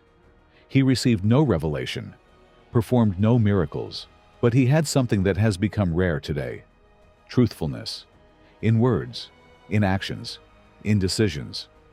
And that is what made him so strong, not because he was loud, but because his inner self stood firm, even when the world around him trembled. Anyone seeking guidance today doesn't need to look far. Just measure yourself against this man. Here are 3 timeless lessons that Abu Bakr left behind for us all. Firstly, truthfulness is not just a trait, it is a foundation.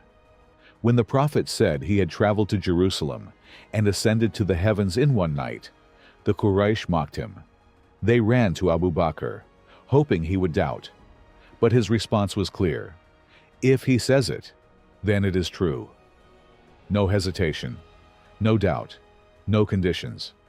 That's why he was called a Siddiq, the one who always affirms the truth. In a world full of opinions, doubt, and ego, be like Abu Bakr, firm upon the truth, even if you stand alone. Secondly, true leadership begins with service. As Caliph, he could have claimed wealth, but he left his house each morning to work in the market with his own hands.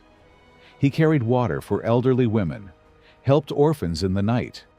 His daughter Aisha said, his clothes were always patched, but his heart was spotless. True leadership doesn't begin on a throne, but on your knees, in service to the people. Thirdly, the Ummah needs clarity, even when it hurts. When some tribes refused to pay zakat after the Prophet passed away, Abu Bakr stood firm. Even when great companions hesitated, he said, I will fight anyone who separates prayer from zakat.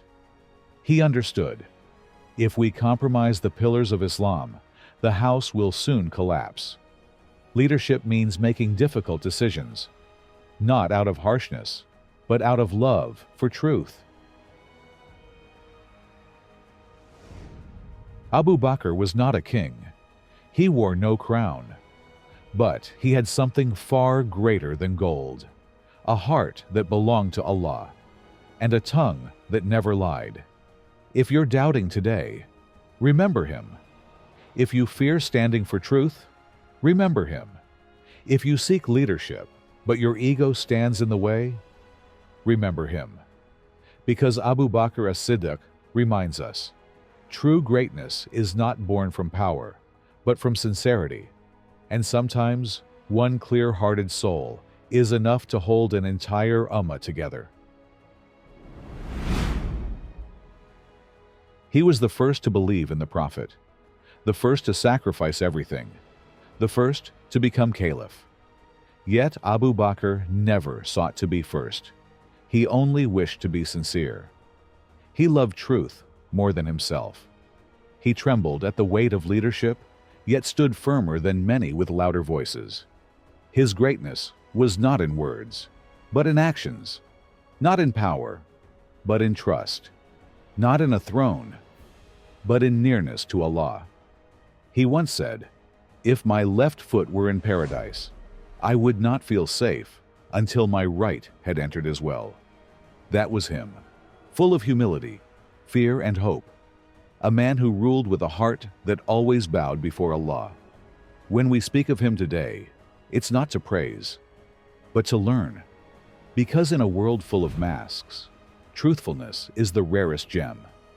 If there's one thing to take from this video, it is this: be honest with yourself, be loyal in your faith, be firm, even if you are alone, because whoever lives truthfully in this dunya will not be disappointed in the akhirah. May Allah keep us steadfast and unite us with Abu Bakr as-Siddiq in paradise. Amen. Subscribe for more Islamic inspiration and share this journey with a heart that loves truth. For the path of sincerity is one walked best together, and every shared reminder brings us closer to Allah. Let your heart be a lantern for others, lighting the way through honesty and faith.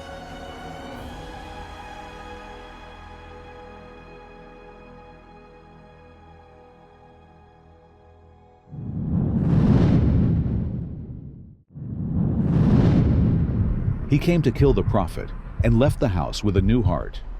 His name was Umar ibn Al-Khattab. When tyrants saw him, they trembled. When he wept, hearts quaked. When he spoke, justice was redefined. Umar ibn al-Khattab was like a mountain, but his heart was soft for Allah. He was what many fear to become: consistent, truthful, fearless, and just. He was the second Caliph of Islam, a man who walked the night to help the needy and wielded the sword of justice by day. His life changed the destiny of the Ummah. His decisions shaped generations. His tears and his strength, both signs of deep God consciousness. This video tells the story of Umar ibn al-Khattab, the man even Shaitan avoided, whose footsteps remain forever in the heart of this Ummah, a leader whose justice shaped nations and whose humility softened the weight of power. Before he found the light, he stood in the dark, not as a weak man, but as an adversary. Umar ibn al-Khattab was known for his strength, his resolve, and his uncompromising stance. He was a man of principle, but in the beginning, those principles stood against Islam. He saw this new message as a threat to the order, to the honor of Quraysh, and to the traditions of his ancestors. So much so that one day he set out, sword in hand, to kill the Prophet. But Allah had written a different path. On the way, he heard something shocking. His own sister had embraced Islam. Rage filled him. He stormed into her house and struck her, until he saw the blood on her face and heard the calm in her words. "We believe in Allah." She did not waver. He asked to read what she had been reciting. And in those verses, something inside him broke. Not in anger, but in awakening.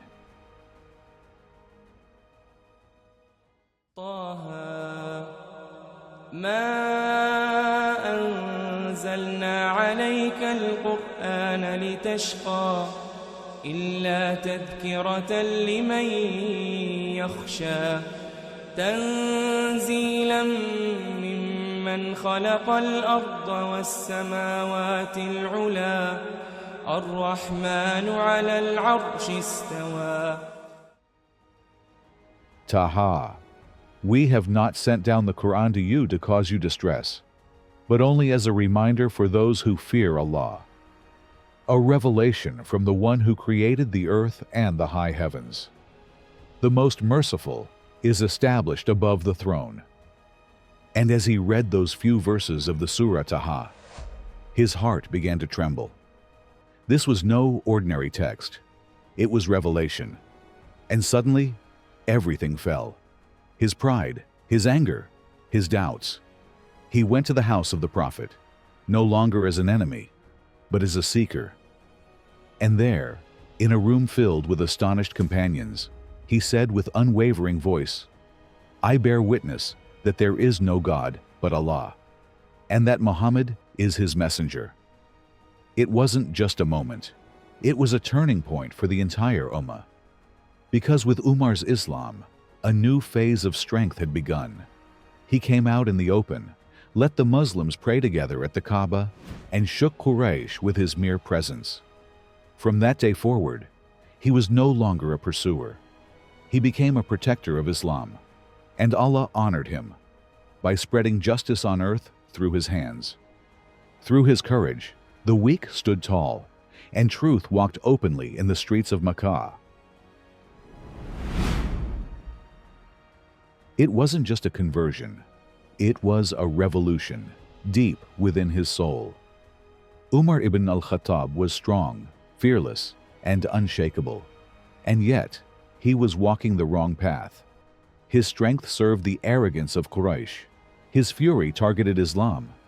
Until that day, when he set out, sword drawn, to silence the Prophet forever. But Allah guides hearts, however He wills. On his way, he learned that his own sister had accepted Islam. Blinded by anger, he stormed into her home. There, he heard and read the noble verses of Surah Taha. These verses spoke directly to his soul. In that moment, the walls inside him began to crack. The rock began to melt. His hardness gave way to light. Umar no longer raised his sword against Islam. He stood tall for it, in the very first row of believers. He wasn't just a new Muslim. He became a walking sign that no heart is ever too far for Allah's mercy. His acceptance wasn't a whisper. It was a tremor through Makkah.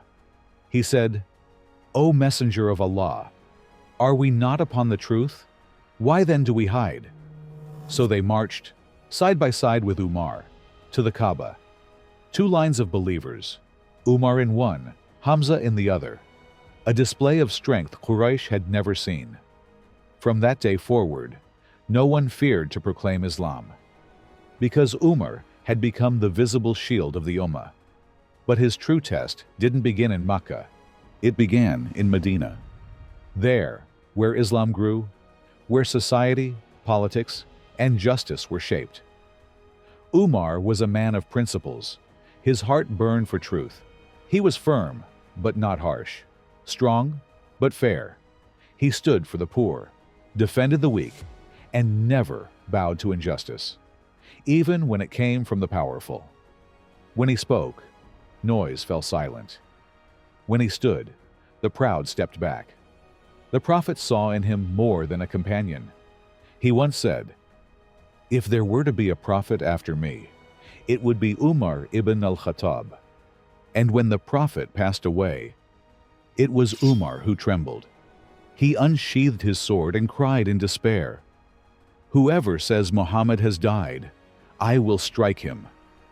But then, Abu Bakr stood before the people and spoke the words that realigned the Ummah. Umar lowered his sword, and his tears testified to his love. He realized, This deen demands clarity, even when it hurts. Umar ibn al-Khattab was a student, but also a leader. He observed, he learned, and he grew in a time when Islam was shaping history every day. He became an advisor, a confidant, and the shadow of the Prophet. And even though he was mighty, he remained humble before the Qur'an, in awe of Allah, and filled with love for the Messenger. Because Islam hadn't just changed him, it had renewed him. And soon, this man who once fought against Islam would raise its banner across the world. After 2 years and 3 months of Khilafah, in which Abu Bakr guided the Ummah with gentleness, wisdom, and unwavering truth, his soul returned to his Lord. Yet even in death, he thought of the Ummah.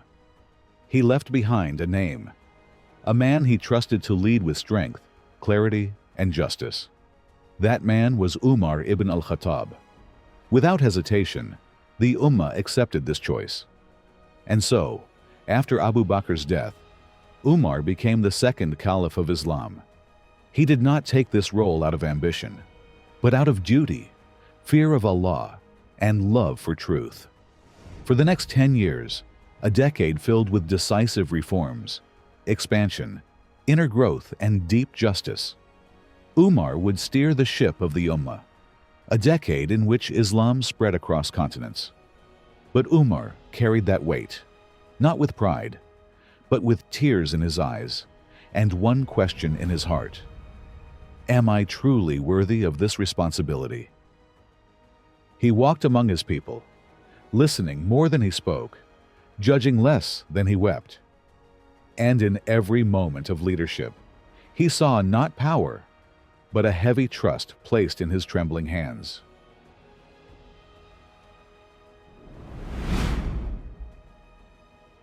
If the world seeks to define justice, then it must speak the name of Umar. If people ask, how can power coexist with humility, leadership with God consciousness, and strength with tears? The answer is, look at Umar, because he wasn't a statue carved of stone. He was heart and mind, firm in truth, but soft within.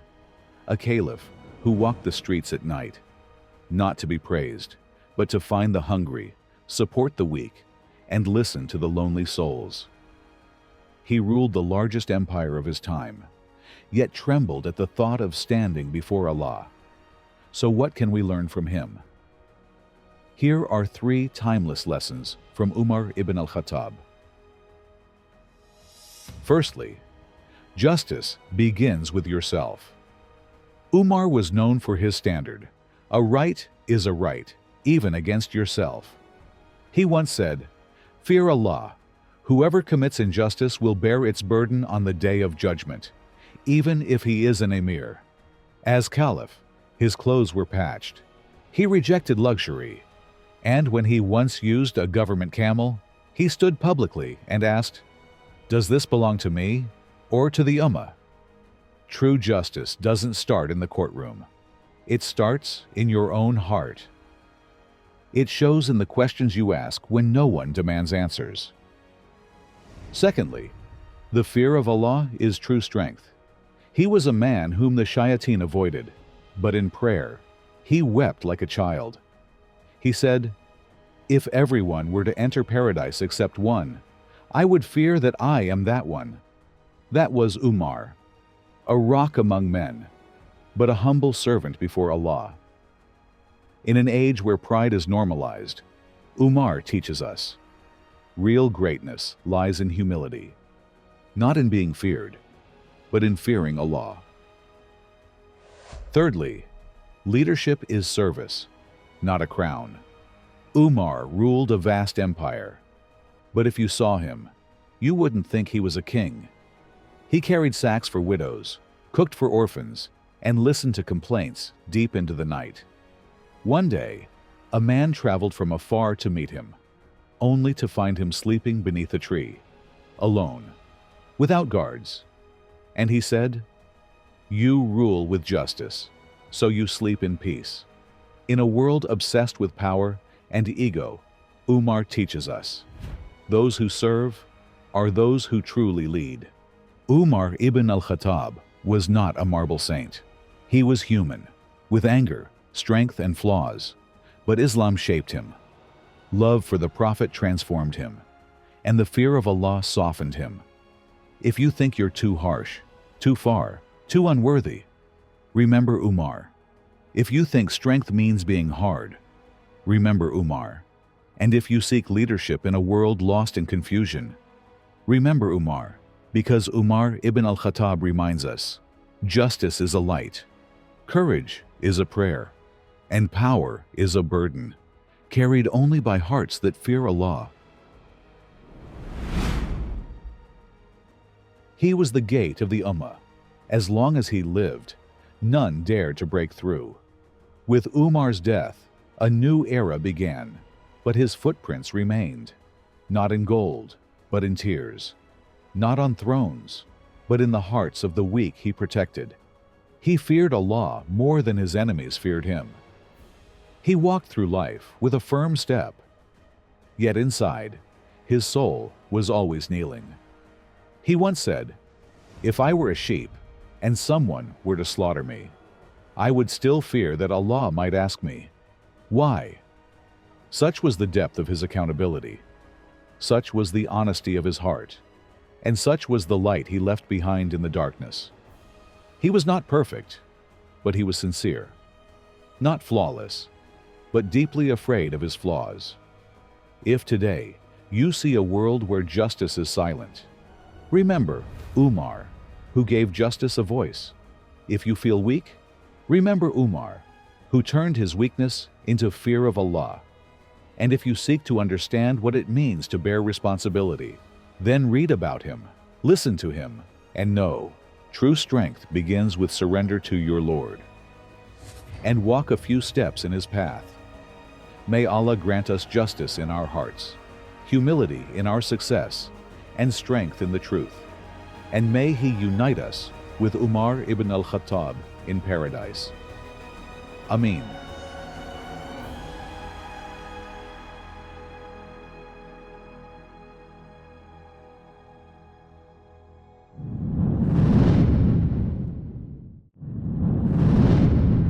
He was the man who married 2 daughters of the Prophet, a caliph so gentle, even the angels felt shy before him. When you think of strength, you might think of courage. When you speak of leadership, you might think of power. But true greatness often appears in silence, in patience, in generosity, in endurance. Uthman ibn Affan was not loud. He rarely raised his voice. But when he acted, the world trembled. He purchased the well of Rumah and made it free for all Muslims. He financed entire armies, yet wore the simplest clothes. He was wealthy, but kept nothing back from Allah. And when he became caliph, he led with mercy, with justice, with a patience that remained unshaken even in the face of fitna. But his greatest act was invisible to many, the preservation of the Qur'an. Because of him, the book we hold in our hands today was safeguarded in a single, unified recitation. This video tells the story of Uthman ibn Affan, the caliph whose tears were purer than gold and whose martyrdom became the final line of a golden era. A man whose legacy still flows through every Qur'an we recite. Uthman ibn Affan was born into a noble family. From the powerful Umayyad clan of Quraysh, he possessed great wealth, but his heart remained pure. Even in his youth, he was known for his modesty, his honesty, and his kindness toward the poor. People trusted him, not for his lineage, but for his character. When he heard about Islam, he did not hesitate. He did not demand proof, nor a miracle. For him, the light of truth was enough. He was among the earliest believers, those whose hearts opened through the Prophet's words. And he remained loyal until his final breath. The Prophet loved him deeply, so much so that he gave him one of his daughters in marriage, and after her passing, gave him another. Thus, Uthman became known by the honored title Dun Nurain, the possessor of two lights. He was quiet, but his impact was immense. He emigrated to Abyssinia, among the first to do so. He left behind his business, his status, his comfort, only to follow the path of Allah. In Medina, he was not just a companion, he was a pillar of the community, a man who did not speak much, but gave abundantly. When Muslims needed water, he brought it. When they sought protection, he stood up. And when they needed comfort, he was there. Many saw him only as the wealthy merchant, but the Prophet saw more. He saw a bearer of hearts, one willing to give for Allah's sake until nothing remained. And it was for this reason that he would one day inherit the most difficult of legacies, the Caliphate, at a time of internal storms.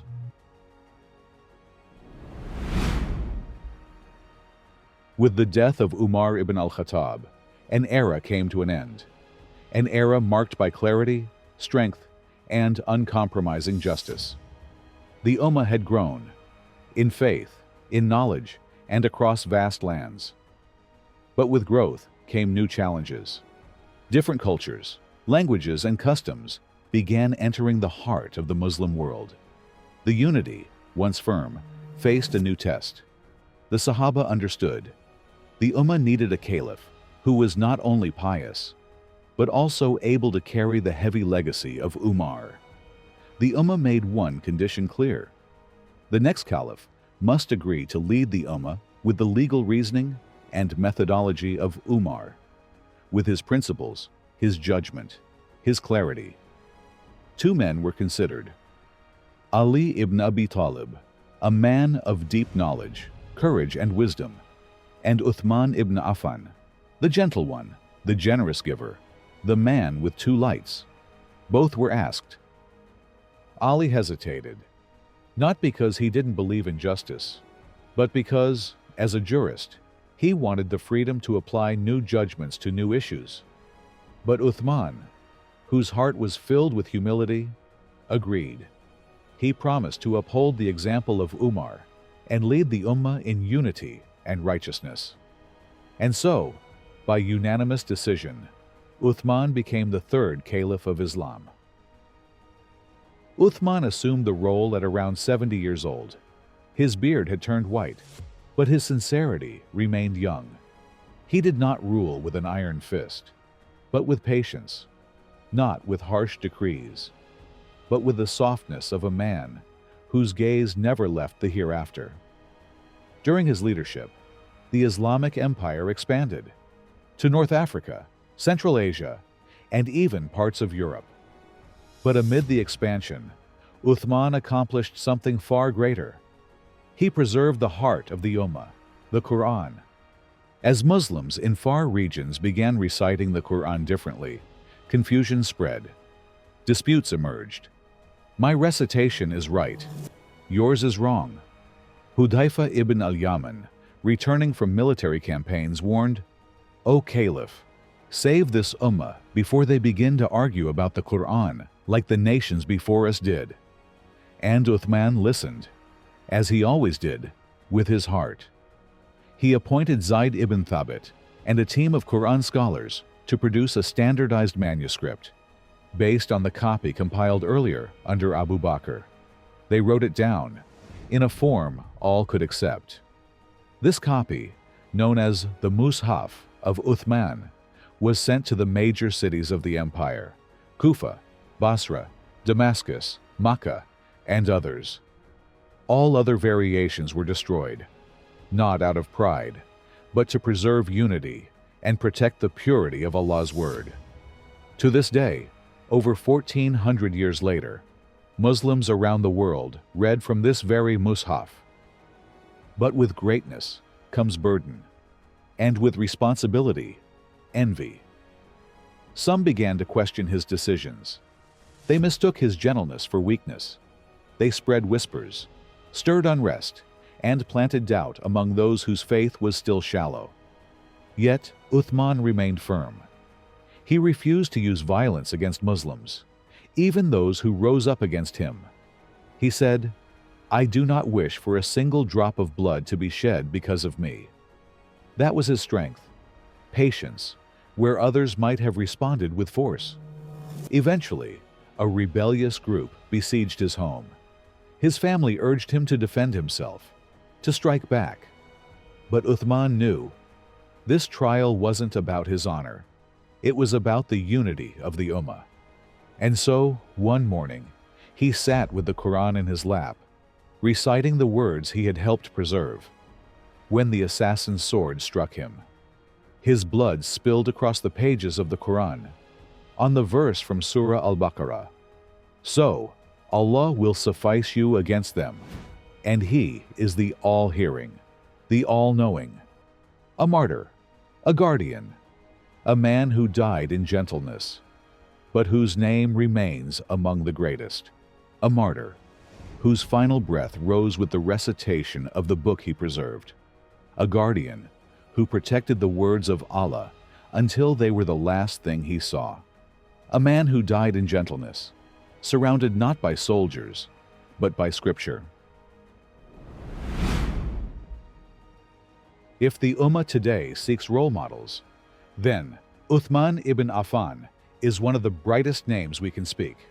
A man who was wealthy, but never ruled by wealth. A leader who could have dominated, but chose to serve. A caliph who spoke softly, but acted with firm resolve. So what can we learn from him today? Here are 3 timeless lessons. Firstly, gentleness is not weakness. In a world where volume is mistaken for strength, Uthman shows us that true power can lie in silence. He spoke with tenderness, but his decisions carried the weight of generations. The Prophet said of him, "If I had a 3rd daughter, I would marry her to him." Such was his rank, earned through character, not coercion. He remained calm in crises. He was silent where others would shout. And because of that, his voice is still heard across centuries. Secondly, the Qur'an is our anchor. During his caliphate, the Islamic world expanded rapidly. But Uthman knew, if the Qur'an is not preserved in unity, the Ummah would lose its foundation. He could have fought political chaos. Instead, he safeguarded the eternal, the Book of Allah. Today, in every Muslim household, in every mosque, in every heart that recites the Qur'an, a piece of Uthman's legacy lives on. His vision extended beyond borders. It was a gift for the Ummah until the Day of Judgment. Thirdly, sacrifice, even in the highest office. He was a caliph, but his heart was that of a servant. Before he ever became leader, he gave generously for the sake of Allah. He financed the army during the hardship campaign. He purchased the famous well of Ruma and made it public. He gave without measure because he relied on Allah's reward. And even in death, he refused to be the cause of Muslim bloodshed. His martyrdom was his final act of service, not for himself, but for the unity of the Ummah. Uthman ibn Affan was not a man of grand speeches. He was a man of quiet actions, whose legacy spoke louder than words. If you feel weak today, but sense there's more within you, think of him. If you witness injustice, but fear to raise your voice, think of him. If you believe gentleness has no place left in this world, think of him. Because Uthman taught us, not every hero needs to be loud. Some save the Ummah, with a tear, a verse, a quiet sacrifice. Some men change the world through speeches, others through the sound of their silence. Uthman ibn Affan was one of them, quiet but resolute, soft-spoken but unwavering. He was the third of the rightly guided caliphs, yet in humility, he was often the first. When the world grew noisy, he remained still. When enemies surrounded him, he refused to raise the sword against Muslims. When the fitna erupted, he sacrificed himself for the unity of the Ummah. He once said, "By Allah, if they kill me, they will never find someone like me after me." And he was right. With his martyrdom, the Ummah didn't just lose a caliph, it lost its quiet backbone. Yet his traces remain, not in palaces, not in monuments, but in every Qur'an we recite, in every drop of water flowing from a public well, in every act of hidden charity, done purely for the sake of Allah. If today you seek the strength to act silently, remember Uthman. If you doubt whether gentleness still holds value, remember Uthman. And if you ask how one can serve Islam, even when the world turns against you, then read about him, learn from him, and take strength from his steadfastness. May Allah grant us patience like his, purity like his, and hearts that remain unshaken like his. And may he unite us with Uthman ibn Affan in paradise, a place with no discord, no division, and no pain. Ameen.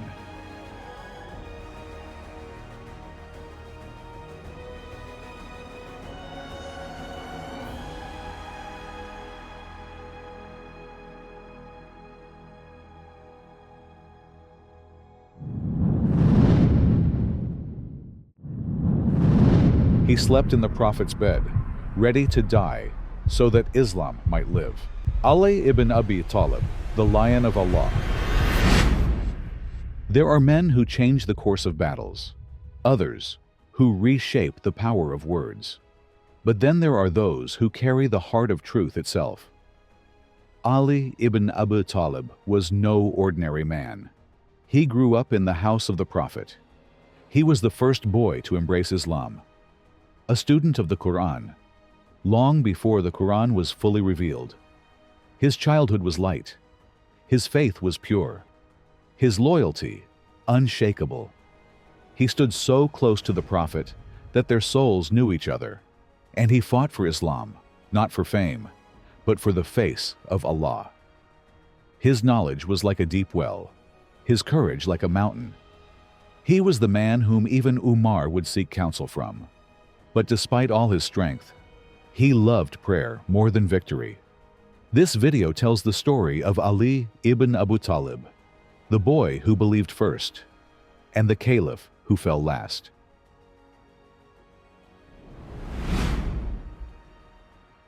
Ali ibn Abi Talib grew up in the house of the Prophet. His cousin, yes, but more than that, his student, his guardian child, his confidant. He was only 10 years old when he embraced Islam. No hesitation, no negotiations, only certainty. For Ali, Islam was not a new idea. It was a return to a truth his heart already recognized. He was the first to stand with the Prophet when few dared, and he was ready to die for him. Like on the night of the Hijrah, when he slept in the Prophet's bed to protect him from Quraysh assassins. On the battlefield, he was fearless. At Khaybar, it was his hand that tore open the fortress gates. But even greater than his strength was his character, humble, God-fearing, sincere. The Prophet honored him by marrying him to his daughter Fatima. And when the Prophet passed away, Ali stepped back, not because he had nothing to say, but because he carried a grief only a true lover could understand. He chose silence over argument, loyalty over ambition, and unity over position. Ali ibn Abi Talib became caliph when the Ummah was more fractured than ever before. After the tragic martyrdom of Uthman ibn Affan, the burden of leadership fell upon a man who had never sought power, but who now had to lead with wisdom. Before Uthman's assassination, the voices of the Ummah cried out for clarity. They demanded a caliph who would govern using the legal methodology of Umar ibn al-Khattab. Both Ali and Uthman had been asked to accept this condition, but only Uthman had agreed. Ali hesitated, not out of pride, but because as a scholar he wished to retain the freedom to derive rulings independently when new issues arose. But after Uthman's assassination, everything changed. People came to him in waves, hopeful, desperate. They pleaded, "Only you can hold the Ummah together." And so, Ali accepted the caliphate, not out of ambition, but out of responsibility. Yet from the very beginning, his leadership was tested. The killers of Uthman still walked free, and Ali, newly appointed, stood before a dilemma. How could he establish justice without tearing the fragile Ummah apart? Many prominent companions, Talha, Az-Zubair, and Aisha, demanded swift retaliation. But Ali saw deeper. He knew, if he sought vengeance amidst chaos, the unity of the Ummah would shatter completely. He tried to mediate, but emotions ran high, and thus came the Battle of Al-Jamal, a confrontation between two sincere groups of believers, each desiring good for the Ummah, yet differing in the path. After the battle, Ali wept, not for victory, but for those who had died, his brothers and his sisters. He said, "I wish I had died before this affair ever occurred." Then came the second great trial. Muawiyah ibn Abi Sufyan, governor of Syria and relative of Uthman, refused to pledge allegiance to Ali unless the murderers were brought to justice. This led to the Battle of Siffin, and again, Ali's foresight shone through. As the bloodshed escalated, he accepted a proposal for arbitration, even though many in his own ranks opposed it. And it was this decision that turned some against him. A radical faction, later known as the Khawarij, broke away. They declared him an apostate simply because he chose peace over war. Ali was surrounded by division and doubt, but he remained steadfast. He ruled with justice, spoke the truth, even when it hurt. He reduced his own stipend to ease the burden on the treasury. He lived simply, judged with depth, and governed with sincerity. In his final days, he said, "I did not come to rule you, I came to remind you." And then, on his way to the Fajr prayer, he was struck by the sword of a Kharijite assassin. In his blood, there was no anger, only the whisper, "Success is in the hereafter." Thus ended the caliphate of a man who never sought leadership, but bore it with the humility of a servant.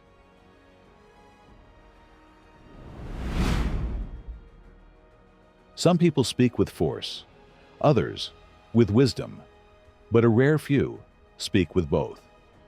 Ali ibn Abi Talib was the living embodiment of balance, strength and gentleness, leadership and humility, justice and compassion. If you want to know how to live by truth, even when it becomes dangerous, look at him. Here are 3 timeless lessons we can take from his life.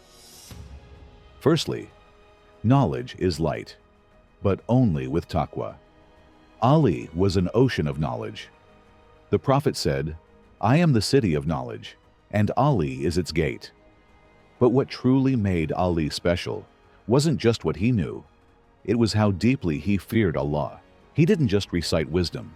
He lived it. He debated with the Qur'an and Sunnah as his compass, even in the midst of political tension and war. His knowledge didn't make him arrogant. It made him humble. In a world full of voices, he teaches us, don't just seek knowledge, seek light. Secondly, courage means standing for truth, even against your own. Ali was no politician. He was a servant of truth. As Caliph, he made decisions that puzzled even his closest supporters. He put justice above tribal loyalty. He distributed wealth fairly, not based on lineage or status. And it made him vulnerable. But he never backed down. He said, "Truth is not known by people. Know the truth, and you will recognize the people." In an age where loyalty often trumps principle, Ali reminds us, real courage begins when you defend what's right, even if you stand alone. And true leadership is not about pleasing the crowd, but about standing firm on the truth. Thirdly, true greatness lies in the purity of the heart. He was the lion of Allah, but he was gentle with the needy. He was a warrior, but he trembled in prayer before Allah. He was a caliph, but never boasted of his rank. Ali reminds us, the heart is the real battlefield, and the one who conquers it wins the greatest of all victories. Ali ibn Abi Talib was not just a man of the sword. He was a man of knowledge, not just a caliph, but a servant of truth. In him, strength met tenderness, clarity met patience, courage met humility. He did not seek fame. He did not rule to dominate. He was present when others stayed silent. And he stayed silent when others argued. If you seek a role model who does not mistake loudness for justice, think of Ali. If your principles make you feel alone, think of Ali. And if you want not only to defend Islam, but to embody it, then read about him, learn from him, and walk a little in his footsteps, because his legacy lives on, not in palaces, but in hearts that remain firm even when the world shakes. It echoes in every act of justice, in every silent prayer whispered with sincerity, and in every soul that chooses truth over comfort. Some men fight with swords, others with words, but Ali ibn Abi Talib fought with the heart. He was the fourth of the rightly guided caliphs, but in knowledge, courage, and love for the Prophet, he was among the first. His words echoed like pure wisdom. His patience carried the weight of division and pain. And his faith remained unshaken, even when the Ummah wavered. He once said, "Truth is not known by people. Know the truth, and you will recognize those who are true." A man who never fought for himself, but only for what was right. A leader who never sought the caliphate, but carried it like a burden made of light. If you yearn for clarity, think of Ali. If you're wounded by injustice, think of Ali. And if you wonder whether gentleness and strength can live in one heart, then read about him, listen to him, and learn from him. May Allah grant us wisdom like his, patience like his, and hearts that follow the truth like he did. And may he unite us with Ali ibn Abi Talib in paradise, near the one he loved most, the Prophet Muhammad. Ameen.